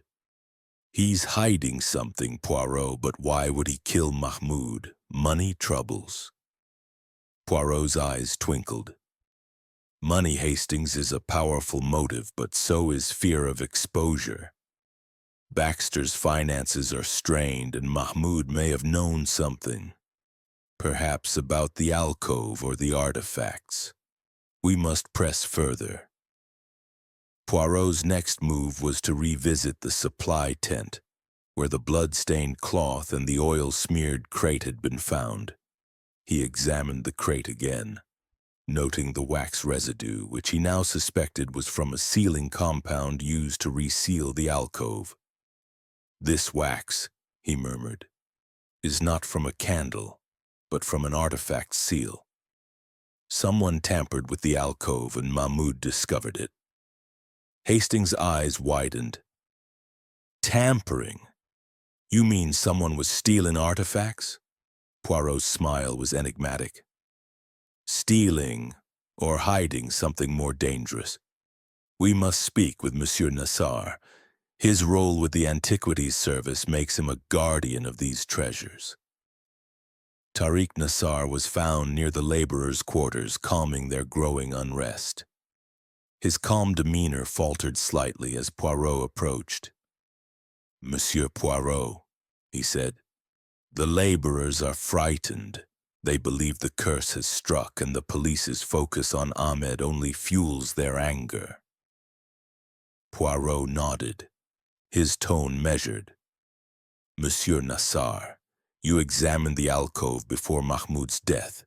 You said the plaster seemed intact, yet we now know it was resealed recently. Did Mahmoud suspect someone of tampering, and did he share this with you?" Nassar's eyes flickered, but his voice was steady. "He hinted at irregularities, yes, but he had no proof. I told him to report it to Sir Reginald or the Antiquities Service. He was reluctant, fearing it would halt the expedition." Poirot's gaze was piercing. "And you, monsieur, did you report it?" Nassar hesitated. "I intended to, but Mahmoud's death intervened. I assumed it was a local matter, not my jurisdiction." Poirot made a note, his expression unreadable. "Merci, monsieur. Your duty is clear, but your silence is curious." As Nassar walked away, Hastings whispered, "Poirot, he's hiding something too. Everyone seems to have a secret." Poirot's voice was low. "Oui, Hastings. The camp is a tapestry of lies, but Clara's confession has cracked the surface. We must now watch how the others react." That afternoon, Poirot requested a meeting with Victor Crane, the journalist whose vague accounts and oil-smeared notebook had piqued his interest. Crane sat with his usual grin, but his eyes were wary. "Monsieur Poirot, you're relentless. What's this about now?" Poirot's tone was sharp. "Monsieur Crane, your notebook bears traces of oil from the supply tent where Mahmoud argued with a man. You claim to have been interviewing a laborer, yet you cannot name him. Why so elusive?" Crane's grin faded. "I told you it was chaotic. I was chasing a story, not a murder. The oil could have come from anywhere." Poirot leaned forward. "And yet, your notes mention curse rumors, but nothing of substance. Were you near the supply tent, perhaps overhearing Mahmoud's argument?" Crane's eyes narrowed. "You're fishing, Poirot. I'm a journalist, not a suspect." Poirot dismissed him with a nod, turning to Hastings. "The journalist is slippery, Hastings. He watches, he listens, but he conceals his own role. We must set a trap." As evening fell, Poirot gathered the group in the main tent, his demeanor calm but commanding. "Mes amis," he said, "a man is dead, and the truth is close. I know now that Mahmoud discovered tampering in the alcove, and his knowledge led to his murder. Someone in this camp resealed that alcove, leaving marks of wax and oil. I ask you now, who among you will speak?"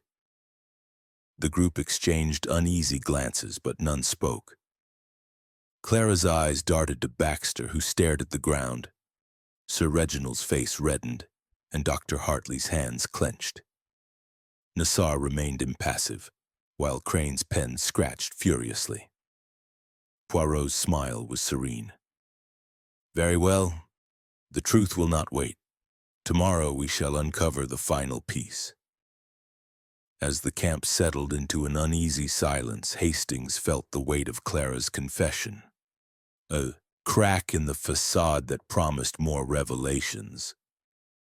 Poirot's trap was set, but the killer was still among them, their mask slipping but not yet fallen. Chapter 9. The trap is sprung. The air in the Valley of the Kings was heavy with anticipation as the sun climbed toward its zenith, casting harsh shadows across the excavation camp. The murder of Mahmoud had woven a net of suspicion that tightened with each passing day. And Clara Wentworth's tearful confession about overhearing Leonard Baxter's argument with the foreman had sent ripples of unease through the group. Captain Hastings, his nerves frayed by the relentless tension, found Hercule Poirot standing near the main tent, his small frame radiating a quiet intensity as he surveyed the camp like a chess master contemplating his next move. "Poirot," Hastings said, wiping sweat from his brow, "Clara's revelation about Baxter has stirred things up. The police are still fixated on Ahmed, but you're planning something, aren't you? I can see it in your eyes." Poirot's mustache twitched, his smile enigmatic. "Mon ami, you are perceptive, as always. The time has come to spring the trap. The clues, the scratches, the wax, the sand, the argument, they point to a truth that cannot hide much longer. Today we shall gather our suspects and apply the pressure that will force the killer to reveal themselves." Poirot's strategy was to confront the group collectively, using the weight of their own secrets to provoke a reaction. He requested that Sir Reginald Ashbourne assemble everyone: Dr. Evelyn Hartley, Leonard Baxter, Clara Wentworth, Tariq Nassar, and Victor Crane, in the main tent at noon. Inspector Khalil, though skeptical of Poirot's methods, agreed to observe, his officers stationed discreetly around the camp to prevent any sudden departures. As the group gathered, the atmosphere was taut, each face a mask of guarded apprehension. Sir Reginald, his walrus-like mustache quivering, stood at the head of the table, his voice booming with forced authority. Monsieur Poirot, this is highly irregular. My expedition is in tatters, and now you summon us like criminals. What is the meaning of this? Poirot stood, his small frame commanding the room with an air of serene confidence.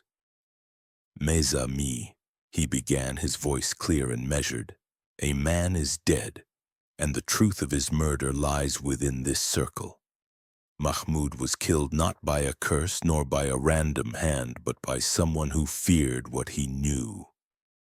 Today I shall reveal what I have learned, and the guilty will betray themselves.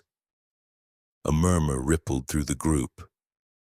Baxter's jaw tightened, his eyes darting to Clara, who clutched her handkerchief, her face pale.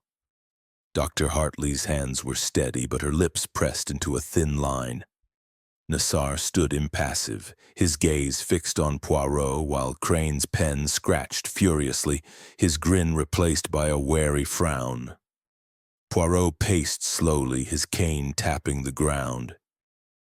Let us begin with the facts. Mahmoud was stabbed at the tomb's entrance, a public place, with a dagger bearing the hieroglyph for protection. A footprint, that of a gentleman's shoe, was found nearby. In the alcove, we discovered a statuette of Anubis marked with a scratch, much like the scarab amulet in the artifact tent. Wax and oil found in the supply tent matched traces on these artifacts. And an argument overheard by Mademoiselle Wentworth spoke of betrayal and promises broken. These are not coincidences. They are the threads of a deliberate act. Sir Reginald bristled. Poirot, you speak in riddles. If you know who did this, name them. Poirot raised a hand, his eyes gleaming. Patience, Sir Reginald. Let us consider the motives. Mahmoud knew of tampering in the alcove, where the plaster was resealed to hide someone's actions. Who had the means to tamper? Dr. Hartley, you catalogued the artifacts and had access to the amulet. Monsieur Nassar, your role with the Antiquities Service gave you authority over the tomb. Monsieur Baxter, your tent is closest to the tomb, and you argued with Mahmoud. Monsieur Crane, your notebook bears oil from the supply tent, and Mademoiselle Wentworth, you heard the argument but kept silent until pressed. Each of you has a shadow of guilt. The group erupted in protest. Baxter slammed a fist on the table. This is outrageous. I argued with no one. Clara's mistaken. Clara's voice trembled. I know what I heard, Mr. Baxter. It was your voice. Dr. Hartley's tone was icy. Monsieur Poirot, I've been nothing but transparent. My work is my life. I'd never jeopardize it. Nassar's eyes narrowed. You question my duty, Poirot. I protect Egypt's heritage, not destroy it. Crane laughed, but it was strained. You're spinning a tale, Poirot. I'm just here for the story. Poirot's smile was serene. A story, oui, but one with a deadly ending. Let me propose a theory. Mahmoud discovered someone tampering with the alcove, perhaps removing or hiding an artifact. He confronted this person, threatening to expose them. That night, near the supply tent, an argument ensued, overheard by Mademoiselle Wentworth. The next night, Mahmoud was lured to the tomb's entrance and killed to silence him. The blood-stained cloth placed near the supply tent was meant to implicate a laborer, but it is a red herring. The true killer is among you. The tent fell silent, the weight of Poirot's words pressing on every heart. Hastings, watching closely, saw Baxter's hands clench, Dr. Hartley's eyes flicker, and Crane's pen pause. Nassar remained still, but his breathing quickened. Clara's tears fell silently, her gaze fixed on the floor. Poirot continued, his voice rising slightly. To test this theory, I have set a trap. Last night I placed a small object, a replica of the scarab amulet marked with a distinctive scratch in the artifact tent under guard. I announced to the laborers that it was a valuable clue, knowing the killer would hear. This morning the amulet is gone. Someone in this camp could not resist the bait. A gasp escaped Clara, and Baxter's face drained of color. Dr. Hartley's hands tightened on her chair while Nassar's expression hardened. Crane's eyes widened, his pen dropping to the table. Poirot's gaze swept the group. The amulet was taken between midnight and dawn when the camp was quiet. Only someone with access to the artifact tent could have acted so swiftly. Dr. Hartley, you were seen near the tent at 11 last night. Monsieur Baxter, your tent is closest and you have no alibi. Monsieur Nassar, you were reviewing documents late.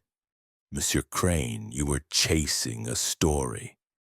Who among you took the amulet? The group erupted again, voices overlapping in denial. Sir Reginald's face reddened. This is absurd, Poirot. You've staged this to trick us. Poirot's eyes gleamed. No, Sir Reginald.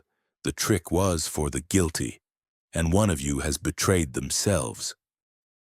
Before anyone could respond, Inspector Khalil stepped forward, holding a small cloth bag. Monsieur Poirot, my men found this hidden in a crate near the supply tent just now. He opened the bag, revealing the replica amulet, its scratch unmistakable. Poirot's smile was triumphant. Merci, Inspector. The trap is sprung. The amulet was taken, and now we know where it was hidden.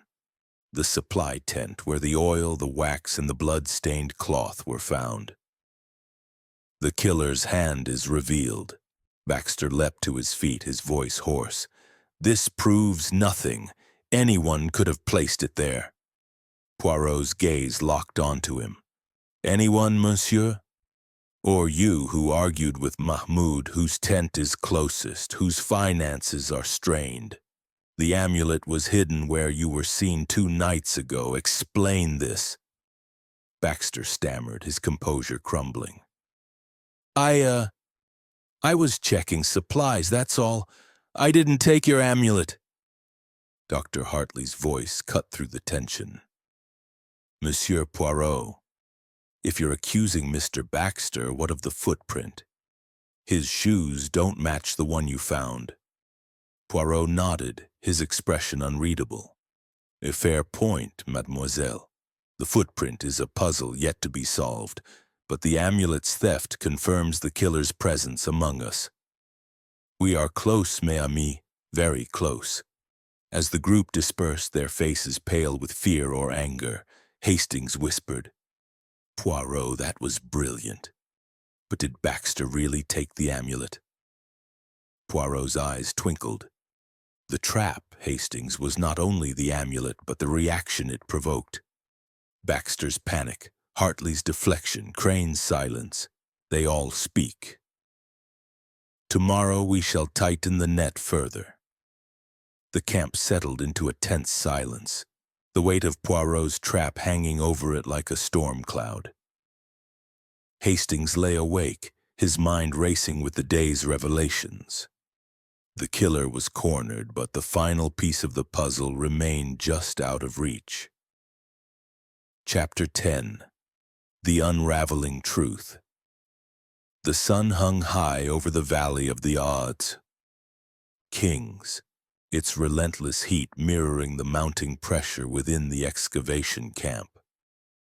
The trap sprung by Hercule Poirot, the planting of a replica scarab amulet and its subsequent theft, had shaken the group, exposing cracks in their carefully maintained facades.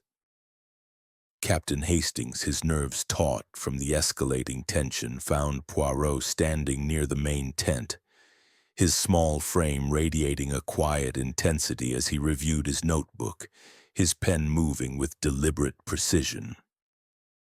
Poirot, Hastings said, his voice low. That stunt with the amulet was masterful, but it stirred a hornet's nest. Baxter's rattled and the others are on edge. Have we cornered the killer? Poirot's eyes twinkled, his mustache twitching with a faint smile. Mon ami, the trap has done its work. It has forced the guilty to act, to betray their fear. The amulet found in the supply tent points to a hand that moves in shadows. Today we shall unravel the truth step by step, and the killer will stand revealed.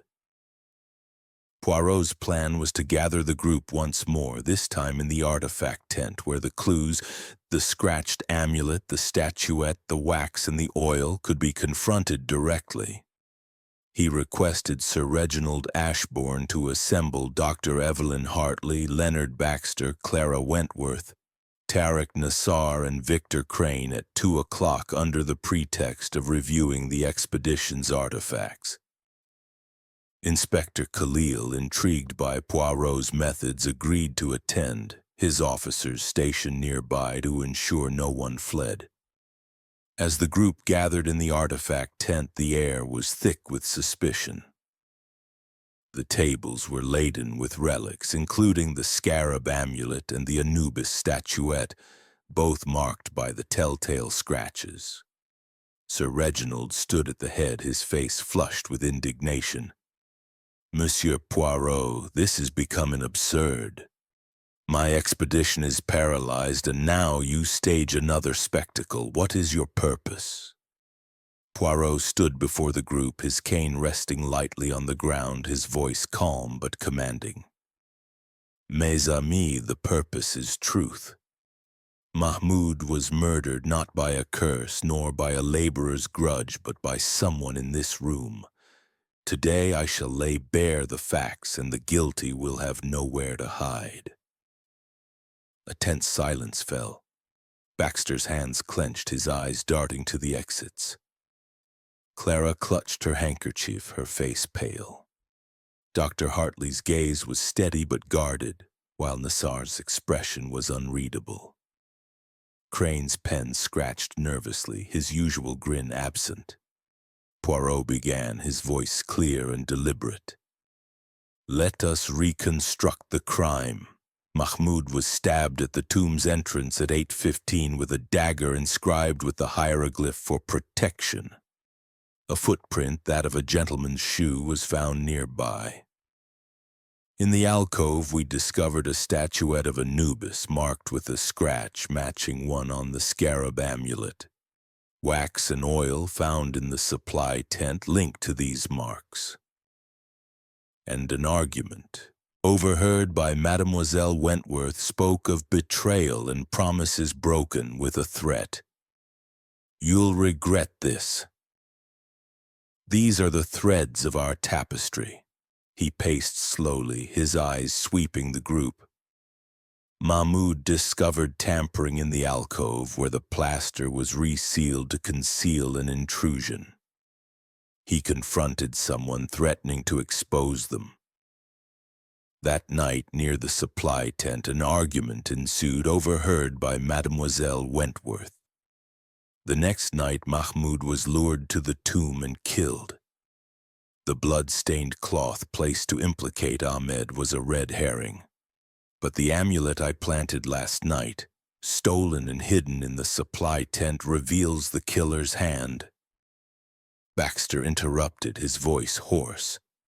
This is nonsense, Poirot. You've no proof I took your amulet. Anyone could have hidden it. Poirot's gaze locked onto him. Monsieur Baxter, you argued with Mahmoud, as Mademoiselle Wentworth confirmed.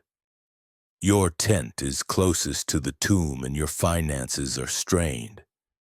Did Mahmoud discover something that threatened your investment? Baxter's face reddened.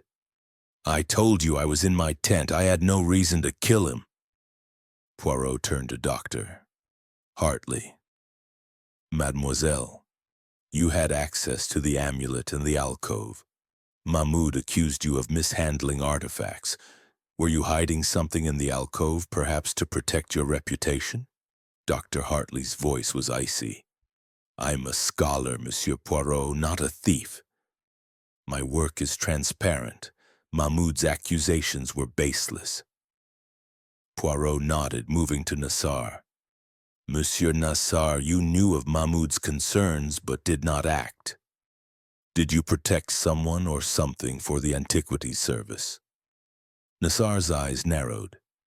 My duty is to Egypt's heritage. I reported nothing because Mahmoud had no proof. Poirot turned to Crane. Monsieur Crane, your notebook bears oil from the supply tent, yet your accounts are vague. Were you spying on Mahmoud, perhaps for a story that became too dangerous? Crane's grin was strained. I'm a journalist, Poirot. I chase stories, not murders. Finally, Poirot faced Clara. Mademoiselle Wentworth, you heard the argument but kept silent. Why? To protect Sir Reginald or someone else? Clara's tears fell. I was afraid. I didn't want to cause trouble for Sir Reginald. Poirot paused, his eyes gleaming. Now let us consider the footprint.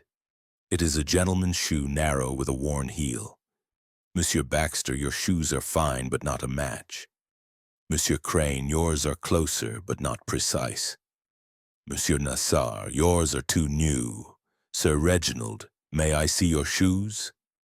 Sir Reginald blustered. My shoes?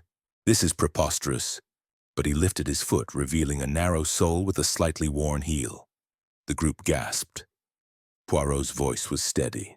Sir Reginald, you dismissed Mahmoud's concerns about the alcove, yet you had access to it. The wax and oil suggest an artifact was hidden or removed. Did Mahmoud discover your secret? Sir Reginald's face turned purple. How dare you? I'm the leader of this expedition. I'd never harm Mahmoud. Poirot raised a hand. Calm yourself, Sir Reginald.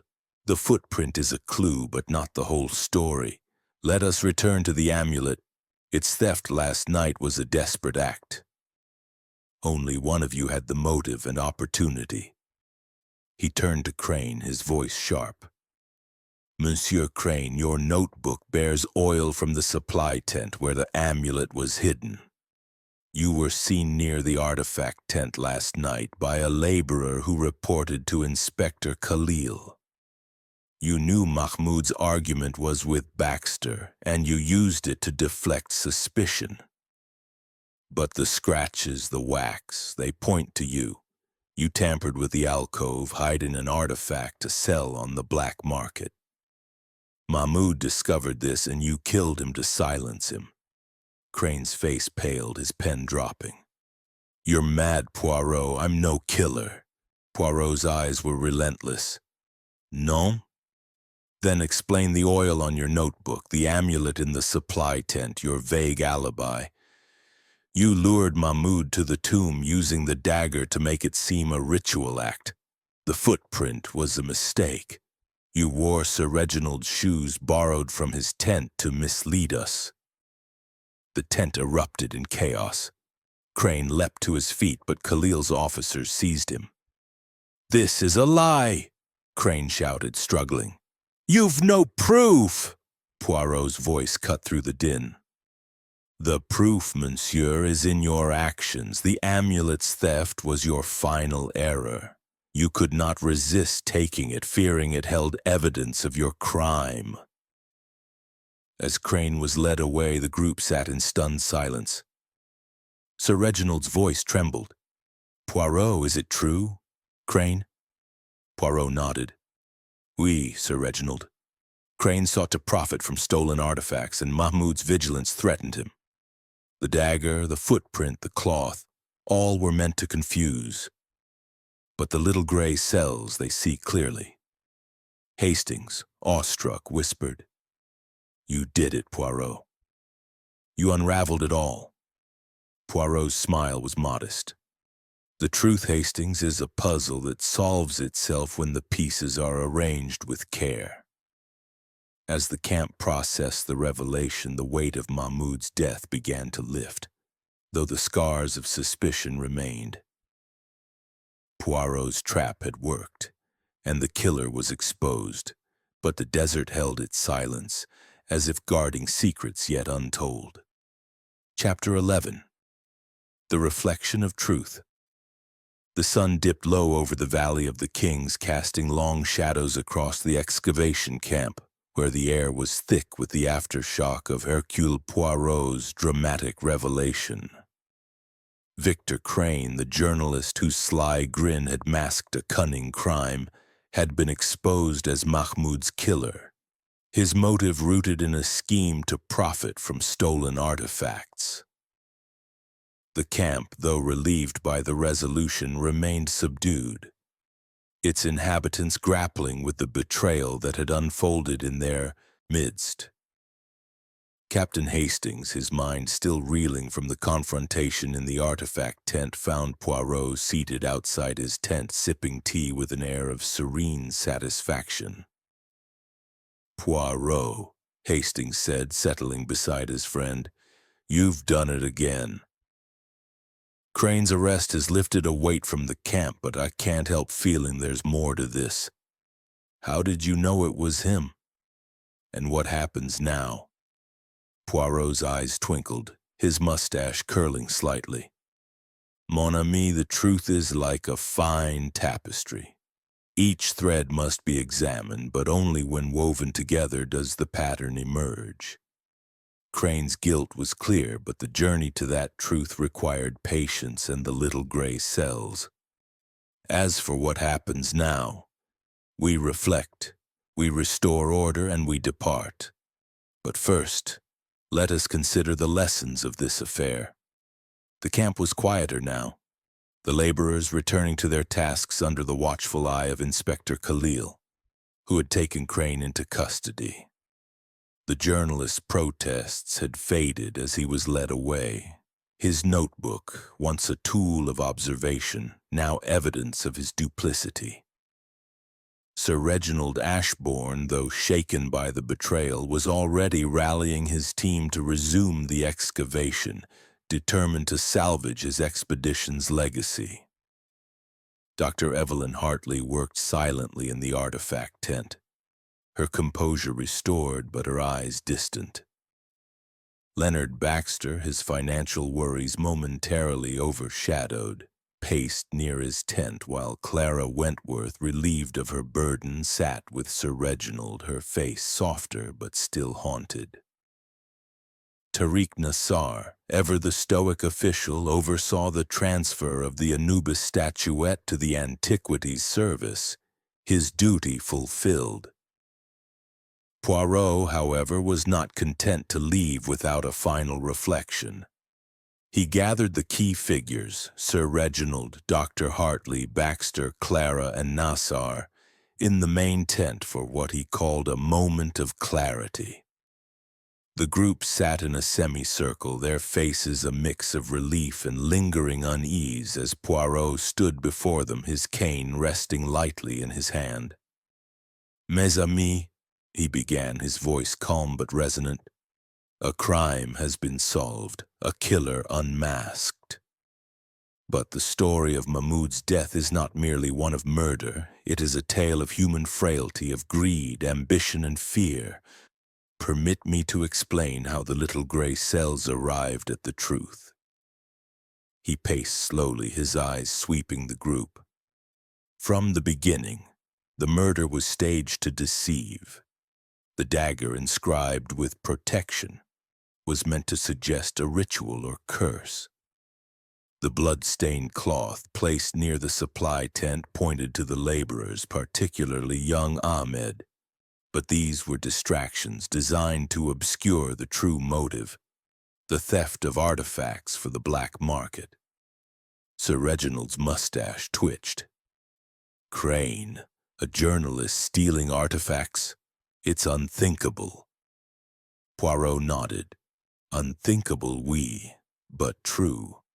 Monsieur Crane was no mere observer. His notebook, smeared with oil from the supply tent, betrayed his presence where Mahmoud argued. His vague alibi, an interview with a laborer he could not name, crumbled under scrutiny. The scratches on the scarab amulet and Anubis statuette, the wax and oil in the supply tent, these were signs of his tampering. Mahmoud discovered Crane's scheme to remove and sell an artifact from the alcove, and he threatened to expose him. Dr. Hartley's voice was sharp. But the footprint, Monsieur Poirot, Sir Reginald's shoe, how did Crane manage that? Poirot's smile was serene. A clever ruse, mademoiselle. Crane borrowed Sir Reginald's shoes from his tent, wearing them to leave the footprint and mislead us. He returned them before anyone noticed, believing it would cast suspicion elsewhere. But the oil on his notebook, the stolen amulet from my trap, these were his undoing. Clara's voice trembled. I heard him arguing with Mahmoud. I should have spoken sooner. Poirot's gaze softened. Mademoiselle, your courage in speaking at all was vital. Your words pointed to Monsieur Baxter, but they also revealed the argument's location. The supply tent where Crane's traces were found.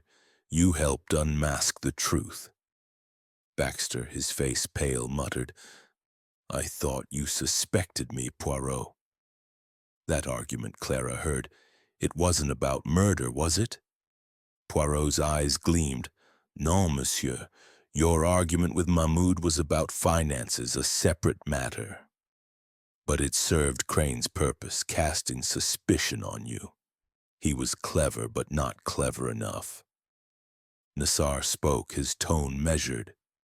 Monsieur Poirot, you've saved this expedition and honored Mahmoud's memory, but what of the alcove? Was anything taken? Poirot's expression was grave. The alcove was resealed to hide Crane's intrusion, but the statuette remained. Mahmoud's vigilance prevented the theft, though it cost him his life. The Antiquities Service will ensure the artifact's safety now. Sir Reginald stood, his voice thick with emotion. Monsieur Poirot, we owe you a debt. You've saved my expedition and brought justice.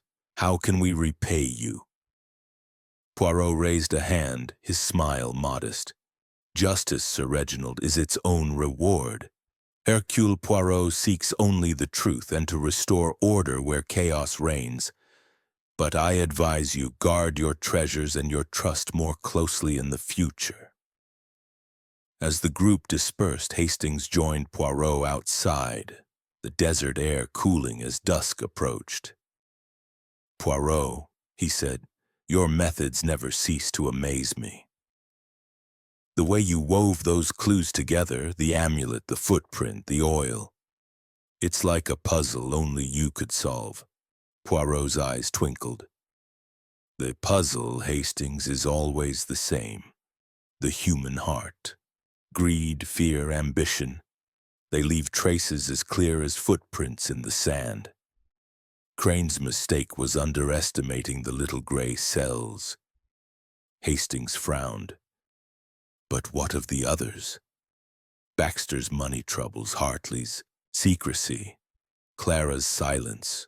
Were they all innocent? Poirot's smile was enigmatic. Innocent of murder, oui, but not of secrets.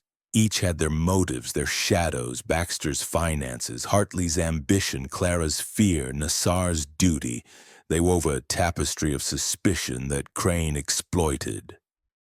But the truth, it always rises to the surface.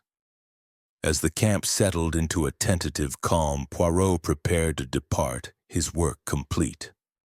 The laborers resumed their tasks, their chants echoing faintly, while Sir Reginald planned to open the alcove under Nassar's supervision.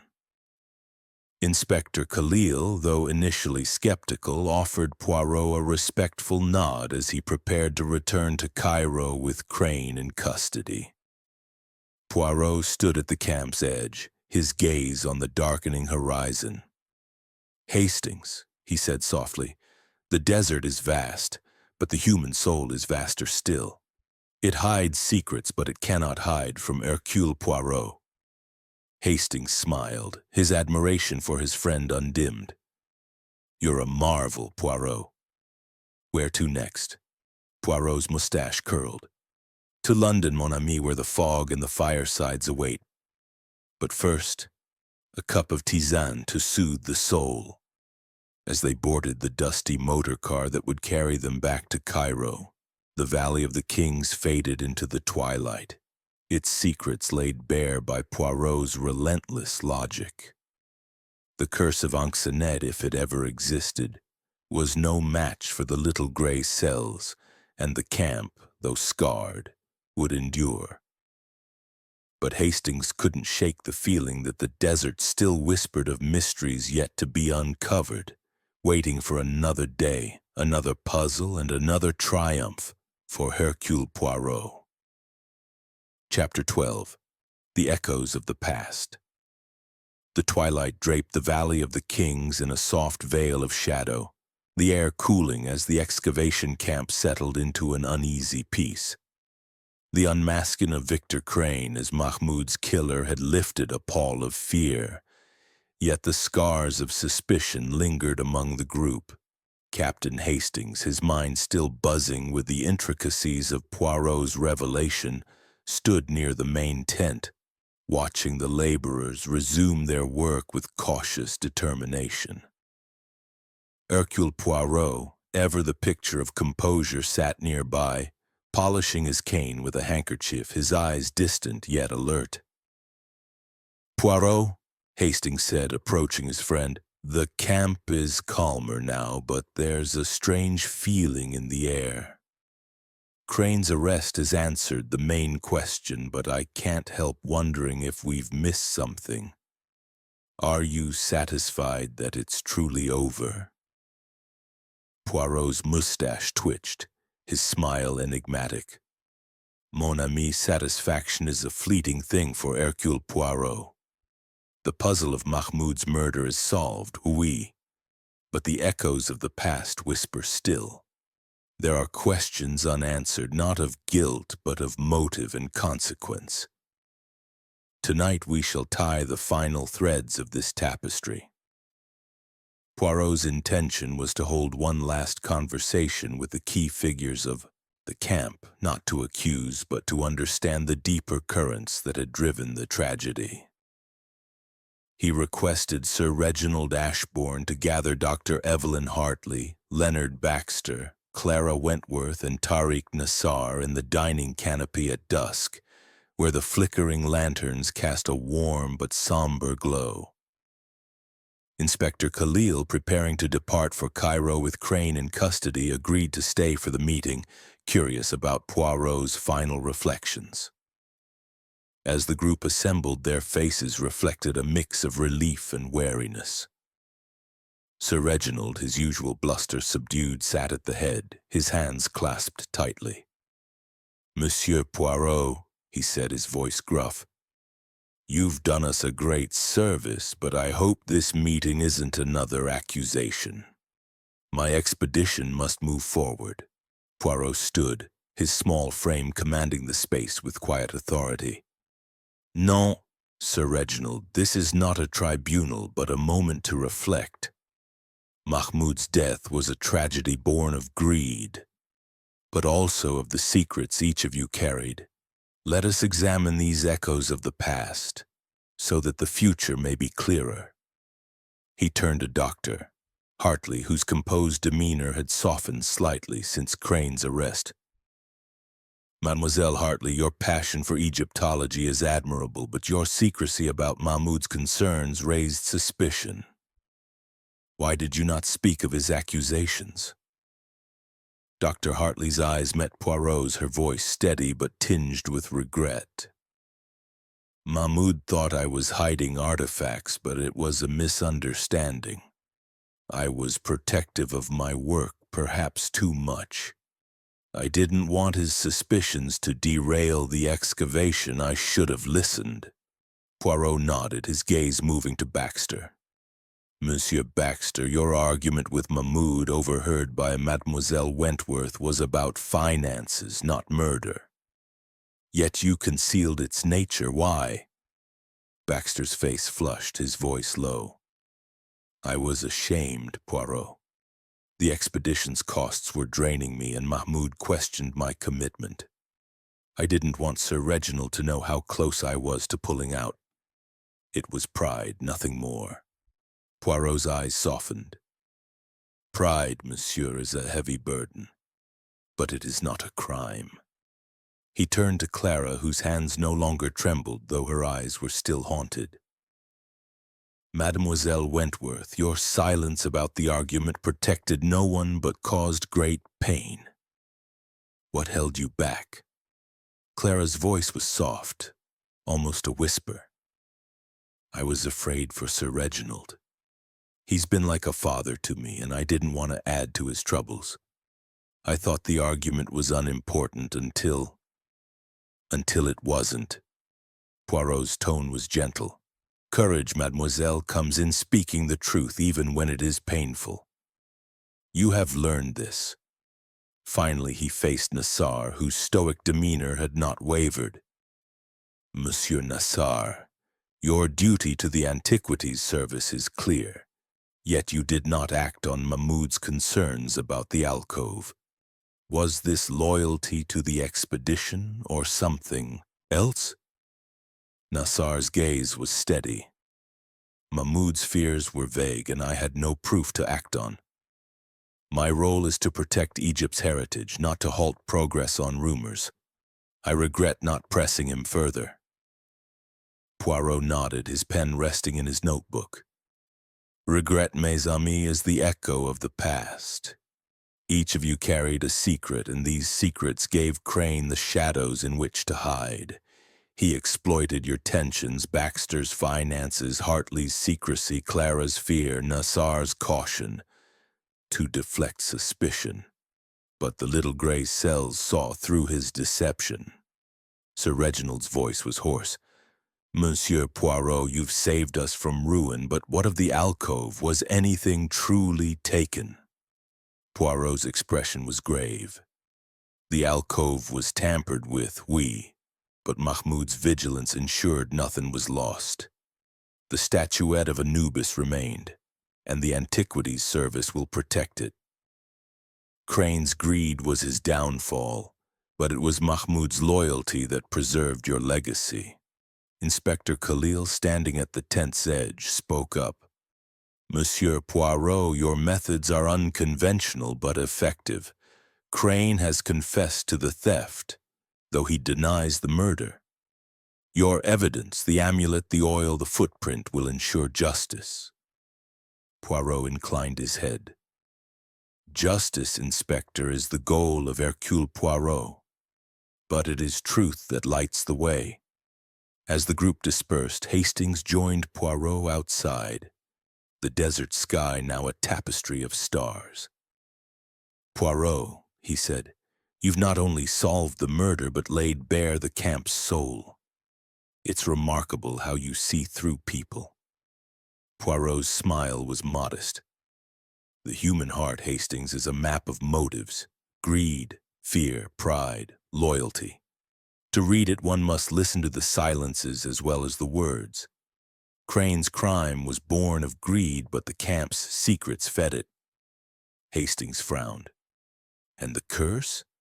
The laborers still whisper about it. Poirot's eyes twinkled. The curse, mon ami, is a story told to frighten. The true curse is the darkness within us all. But with order and method we banish it. As the camp settled into a quieter rhythm, the laborers' chants resumed, softer now, as if mourning Mahmoud while honoring his memory. Sir Reginald planned to resume the excavation under stricter oversight, while Dr. Hartley and Nassar worked to catalogue the artifacts properly. Baxter, chastened, promised to secure more funding, and Clara, freed from her silence, found a new resolve. Poirot prepared to depart, his suitcase neatly packed, his cane gleaming in the lantern light. To Cairo, Hastings, he said, and then to London. The desert has spoken and we have listened. Hastings smiled, his admiration for his friend undimmed. You're a marvel, Poirot. This case, It's like one of those novels full of twists and secrets. Poirot's mustache curled. A novel, oui, but life is the greatest story, no?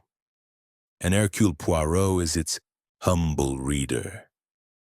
As they walked toward the motor car waiting to carry them to Cairo, the Valley of the Kings stretched vast and silent, its ancient tombs guarding their secrets. Mahmud's death had been avenged, Crane's greed exposed, and the camp's harmony tentatively restored.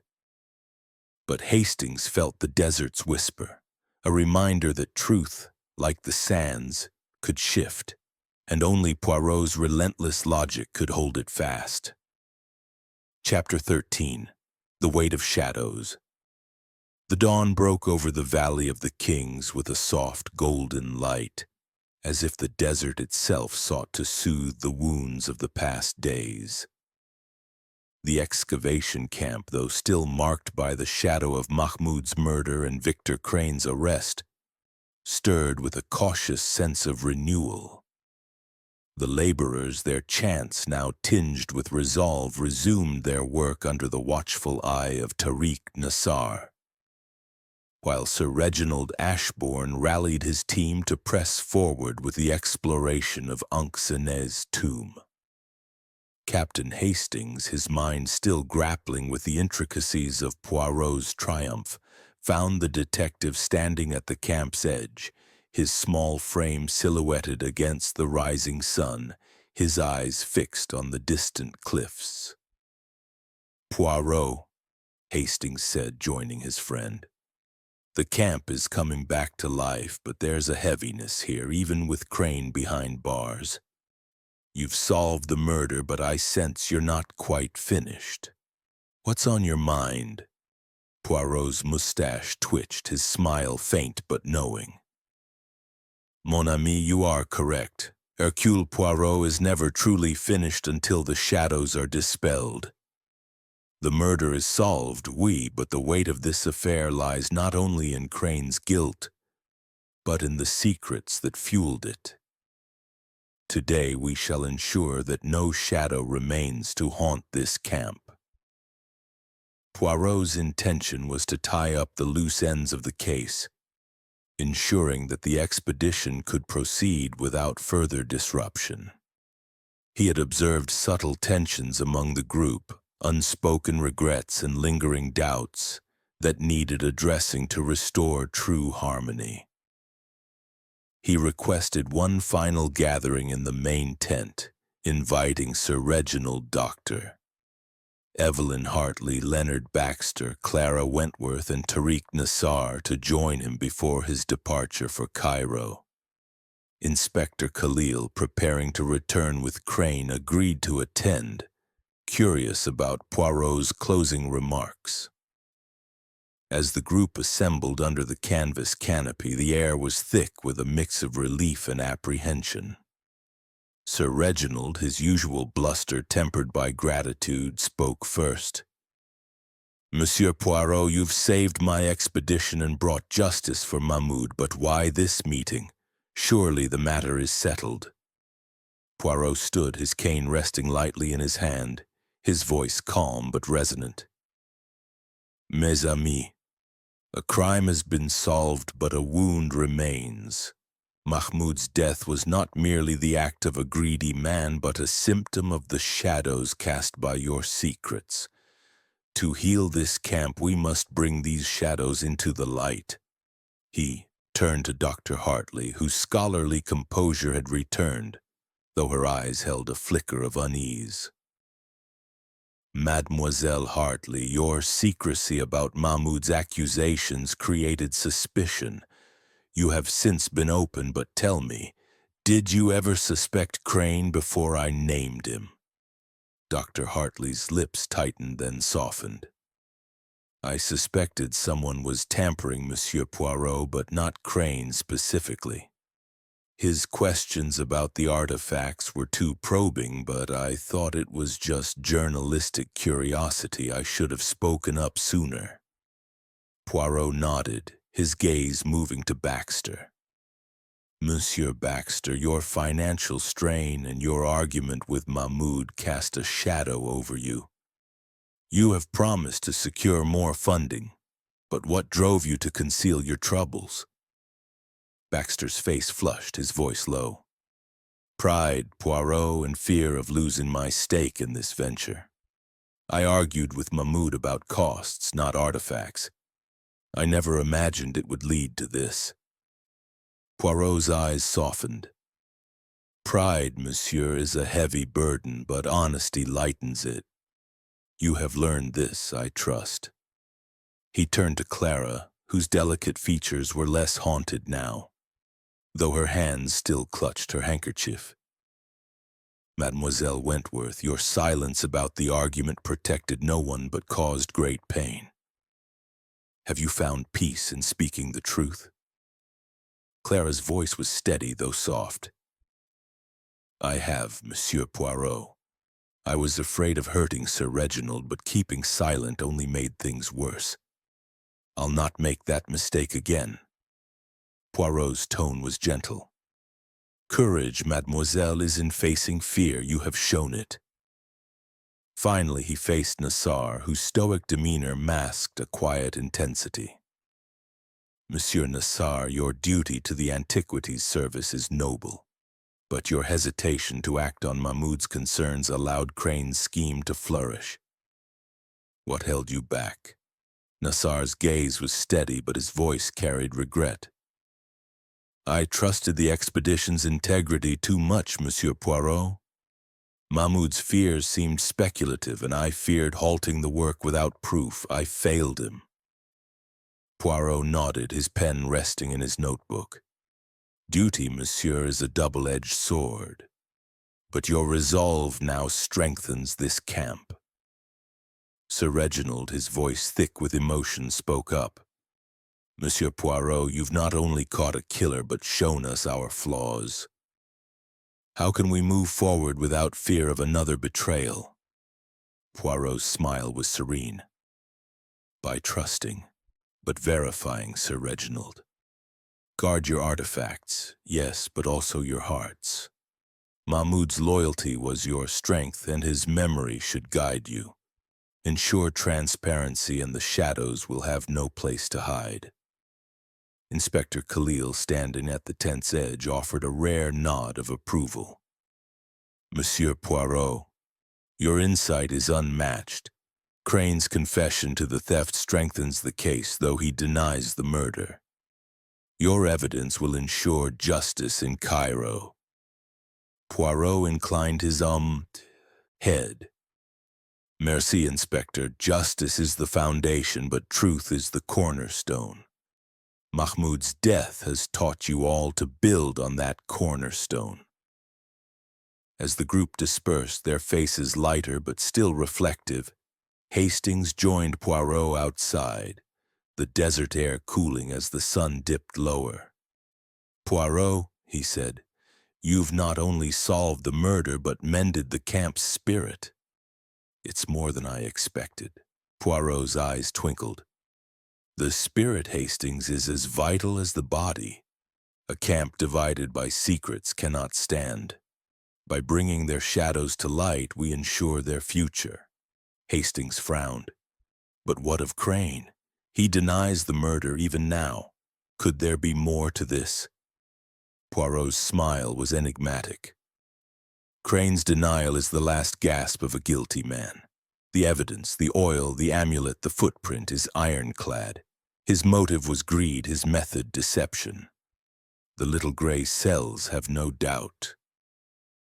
As the laborers' chants resumed softer but steadier, the camp began to heal. Sir Reginald and Nassar planned to open the alcove under strict oversight, while Dr. Hartley resumed her cataloging with renewed diligence. Baxter, chastened, worked to secure funding, and Clara, her confidence growing, assisted Sir Reginald with newfound purpose. Poirot prepared to depart, his suitcase packed, his hat immaculate despite the desert's dust. To Cairo, Hastings, he said, and then to the comforts of London. The desert has spoken its secrets, and we have answered. Hastings smiled, his admiration for his friend unwavering. You're a wonder, Poirot. This case, it's like a tale from one of those mystery novels, full of twists and redemption. Poirot's mustache curled. Life, mon ami, is the greatest mystery, and Hercule Poirot is but its humble servant.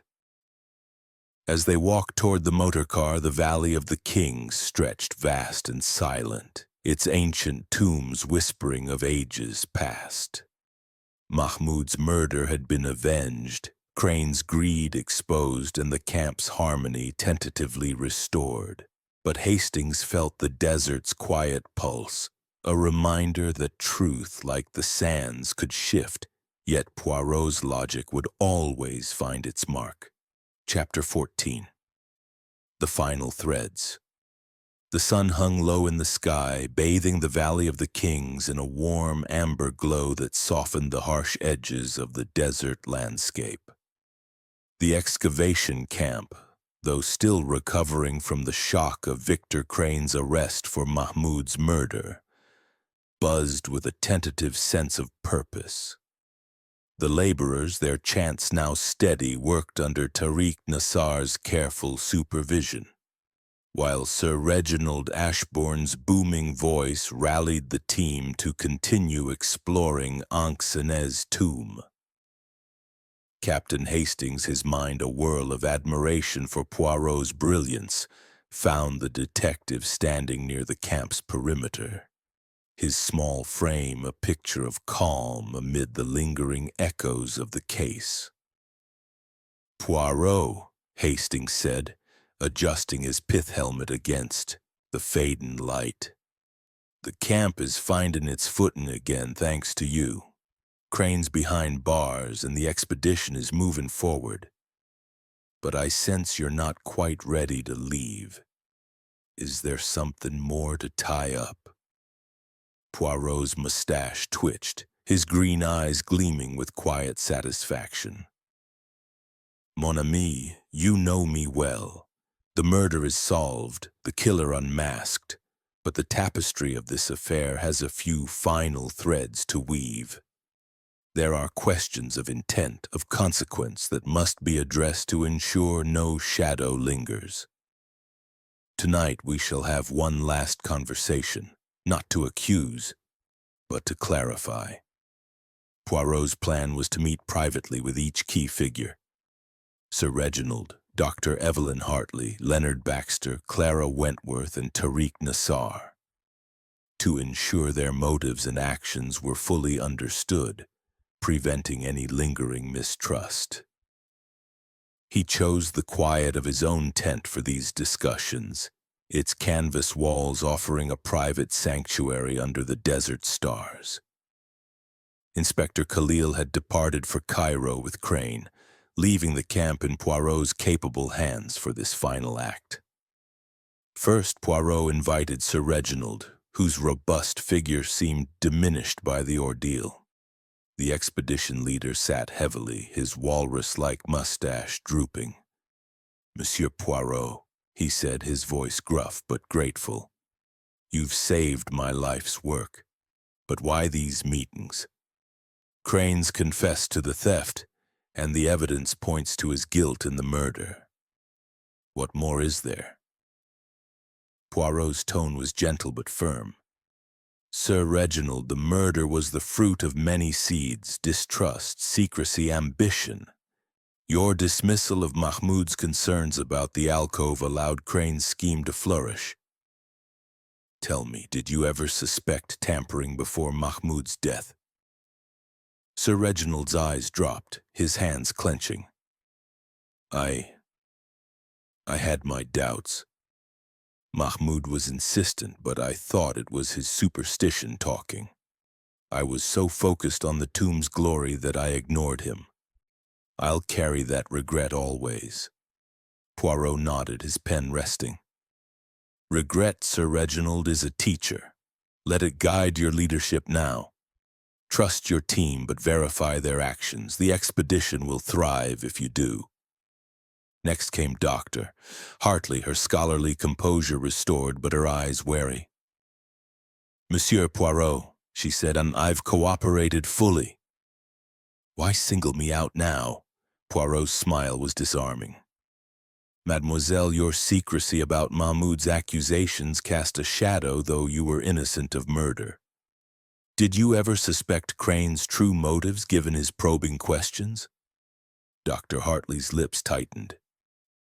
"His interest in the artifacts was unusual, but I thought it was for his stories. I should have questioned him more.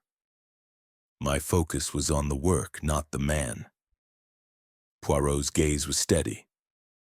"Focus, mademoiselle, is a virtue, but so is vigilance. Your work is your strength. Let it be tempered with openness." Leonard Baxter followed, his polished exterior frayed, but his demeanor chastened. "Poirot," he said, his voice low, "I've been cleared of murder, but I feel the weight of suspicion. My argument with Mahmoud, it was about money, nothing more. Why revisit it?" Poirot's tone was measured.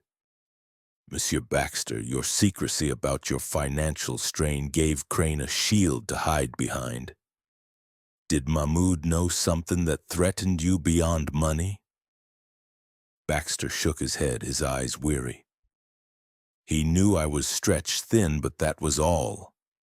I argued with him to keep costs down, not to silence him. I've learned my lesson. Honesty is cheaper than pride." Poirot made a note, his smile faint. "A costly lesson, monsieur, but valuable. Support the expedition openly and trust will follow." Clara Wentworth entered next, her delicate frame less burdened, though her eyes still held a trace of fear. "Monsieur Poirot," she said softly, "I've told you everything. I'm trying to be brave, but I feel I failed Mahmoud by staying silent." Poirot's voice was paternal. "Mademoiselle, your silence was born of loyalty, not malice. You spoke when it mattered, and that courage saved the truth. Have you forgiven yourself?" Clara's tears welled, but she nodded. "I'm trying. Sir Reginald needs me, and I want to help him rebuild." Poirot patted her hand. "Then do so, mademoiselle. Your heart is your strength. Let it guide you." Finally, Tariq Nassar sat across from Poirot, his stoic demeanor softened by reflection. "Monsieur Poirot," he said, "you've honored Mahmoud's memory. But why question me now? My duty is to protect Egypt's heritage." Poirot's gaze was piercing. "And yet, monsieur, you hesitated to act on Mahmoud's concerns. Was it duty or fear of disrupting the expedition?" Nassar's jaw tightened. "It was both. I trusted Sir Reginald's team, and Mahmoud's claims lacked proof. I should have investigated sooner, but I feared halting progress." Poirot nodded, his expression serene. "Duty, monsieur, requires courage to act even when uncertain. You have that courage now, use it." As the meetings concluded, Hastings joined Poirot outside, the desert night cool and starlit. "Poirot," he said, "you've not only solved a murder but mended a fractured camp. These talks, they're like a surgeon's stitches binding the wounds." Poirot's eyes twinkled. "A fine metaphor, Hastings. A camp divided by secrets cannot stand. By addressing their regrets, we ensure their unity. The expedition will thrive, and Mahmoud's memory will be honored." Hastings frowned. "But what of Crane's denial? He admits to the theft, but not the murder. Could there be a chance he's innocent?" Poirot's smile was firm. "No, Hastings. Crane's denial is a desperate ploy, the oil on his notebook, the stolen amulet, the borrowed shoes. The evidence is clear. His greed drove him to murder, and the little gray cells have no doubt." The camp was now alive with purpose, the laborers' chants echoing as they cleared sand from the tomb's entrance. Sir Reginald and Nassar worked closely, ensuring transparency in the alcove's exploration, while Dr. Hartley catalogued artifacts with renewed care.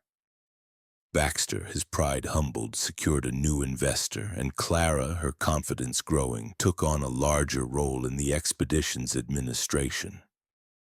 Poirot packed his suitcase, his hat and cane immaculate despite the desert's dust.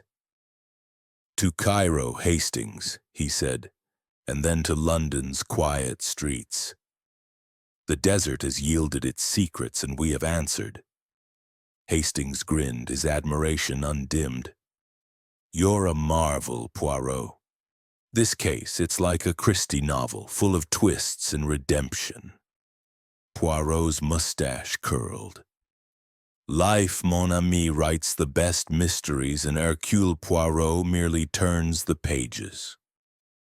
As they approached the motor car waiting to carry them to Cairo, the Valley of the Kings stretched vast and silent, its ancient tombs whispering of time's passage.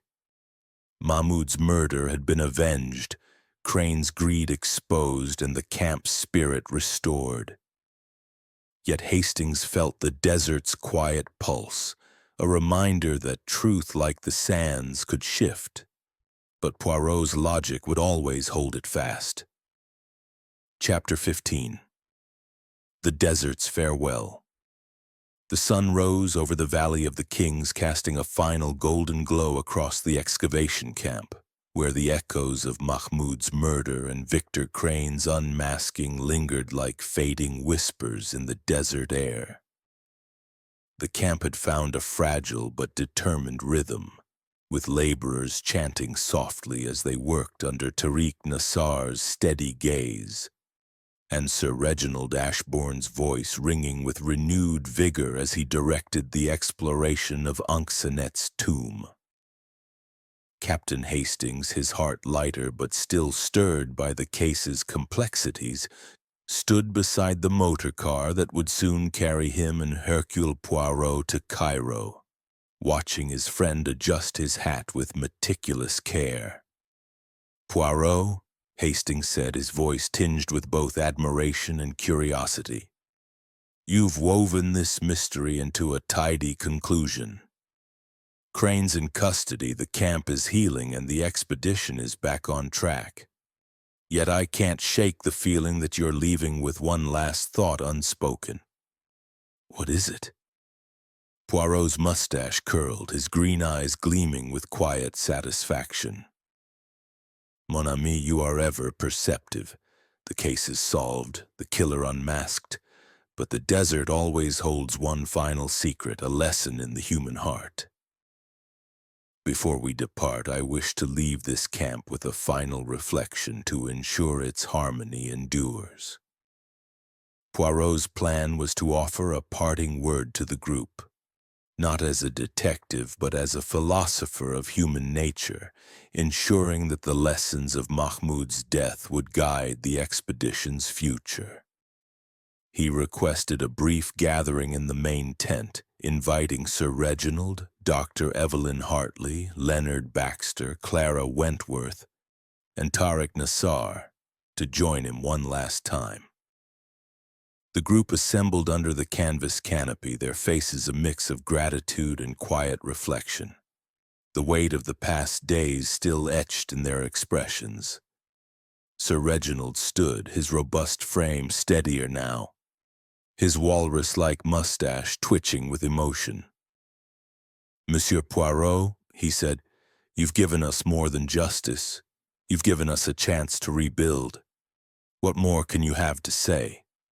Poirot stood, his small frame radiating an authority that belied his size, his voice clear and resonant. "Mes amis, the murder of Mahmud was a wound, but it was also a mirror, reflecting the frailties we all carry: pride, secrecy, fear, ambition. Hercule Poirot has solved the crime, oui, but it is for you to ensure that no such shadow falls again." He turned to Sir Reginald, his gaze steady. "Sir Reginald, your ambition is your strength, but it blinded you to Mahmud's warnings. Lead with trust, but also with vigilance, and your expedition will shine." Sir Reginald nodded, his voice gruff. "I've learned my lesson, Poirot. Mahmoud's memory will guide us." Poirot faced Dr. Hartley, whose scholarly composure now held a trace of humility. "Mademoiselle Hartley, your dedication to knowledge is noble, but your secrecy fed suspicion. Share your burdens and your work will flourish." Dr. Hartley's eyes softened. "I understand, Monsieur Poirot. I'll be more open for the sake of the team." To Baxter, Poirot's tone was firm but kind. "Monsieur Baxter, your pride nearly cost you dearly. Honesty with your colleagues will secure your future, not your wealth." Baxter's face flushed, but he nodded. "I'm trying, Poirot. The expedition comes first now." Clara, her delicate features brighter, met Poirot's gaze with newfound strength. "Mademoiselle Wentworth," he said, "your courage in speaking the truth saved this camp. Let that courage define you." Clara smiled, tears in her eyes. "I will, Monsieur Poirot. Thank you." Finally, Poirot turned to Nassar, whose stoic demeanor masked a quiet resolve. "Monsieur Nassar, your duty to Egypt's heritage is sacred, but hesitation can be as costly as action. Trust your instincts and you will protect more than artifacts." Nassar's nod was solemn. "I'll honor Mahmoud's vigilance, Monsieur Poirot." Poirot stepped back, his cane resting lightly in his hand. "Mes amis, the desert is vast, but the human heart is vaster. It hides greed as with Crane, but also loyalty as with Mahmoud. Build on that loyalty and no curse, real or imagined, will touch you." The group sat in silence, their faces reflecting the weight of his words. Sir Reginald rose, extending a hand.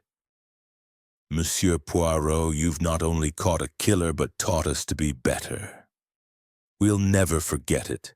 Poirot shook his hand, his smile modest. "Hercule Poirot seeks only the truth, Sir Reginald. Keep it close, and your expedition will be a triumph." As the group dispersed, Hastings joined Poirot near the motor car, the desert air now cool with the promise of evening. "Poirot," he said, "you've left them with more than justice. You've given them wisdom. It's like the end of one of those grand novels where everything falls into place." Poirot's eyes twinkled. "A novel, Hastings? No, this is life, with all its mess and beauty. The little gray cells arrange the pieces, but the heart gives them meaning." Hastings frowned. "And Crane? His denial of the murder still bothers me. Is there any chance we missed something?" Poirot's smile was firm. "Non, mon ami. Crane's denial is the last refuge of a guilty man. The oil on his notebook, the stolen amulet, the borrowed shoes, the evidence is a symphony, and every note is true. His greed led to murder, and justice will follow." The camp was now alive with purpose, the laborers' chants blending with the clink of tools as they cleared the tomb's entrance. Sir Reginald and Nassar oversaw the alcove's exploration with transparency, while Dr. Hartley catalogued artifacts with meticulous care. Baxter, his pride humbled, worked tirelessly to secure funding. And Clara, her confidence restored, took on a vital role in the expedition's administration. Poirot adjusted his hat, his suitcase packed, his cane gleaming despite the desert's dust. "To Cairo, Hastings," he said, "and then to London, where the fog and a good tisane await. The desert has spoken and we have answered." Hastings grinned, his admiration for his friend boundless. "You're a marvel, Poirot. This case, it's a story for the ages, full of twists, secrets, and redemption." Poirot's mustache curled. "The greatest stories, mon ami, are those of the human soul. Hercule Poirot merely reads them aloud. As the motor car rumbled to life, carrying them away from the Valley of the Kings, the desert stretched vast and silent, its ancient tombs guarding their secrets. Mahmud's murder had been avenged, Crane's greed exposed, and the camp's spirit renewed. Yet Hastings felt the desert's quiet pulse, a reminder that truth, like the sands, could shift, but Poirot's relentless logic would always find its mark. The Valley of the Kings faded into the twilight, its mysteries laid bare, and the adventure of the sarcophagus scheme became a tale to be told, a triumph of the little gray cells,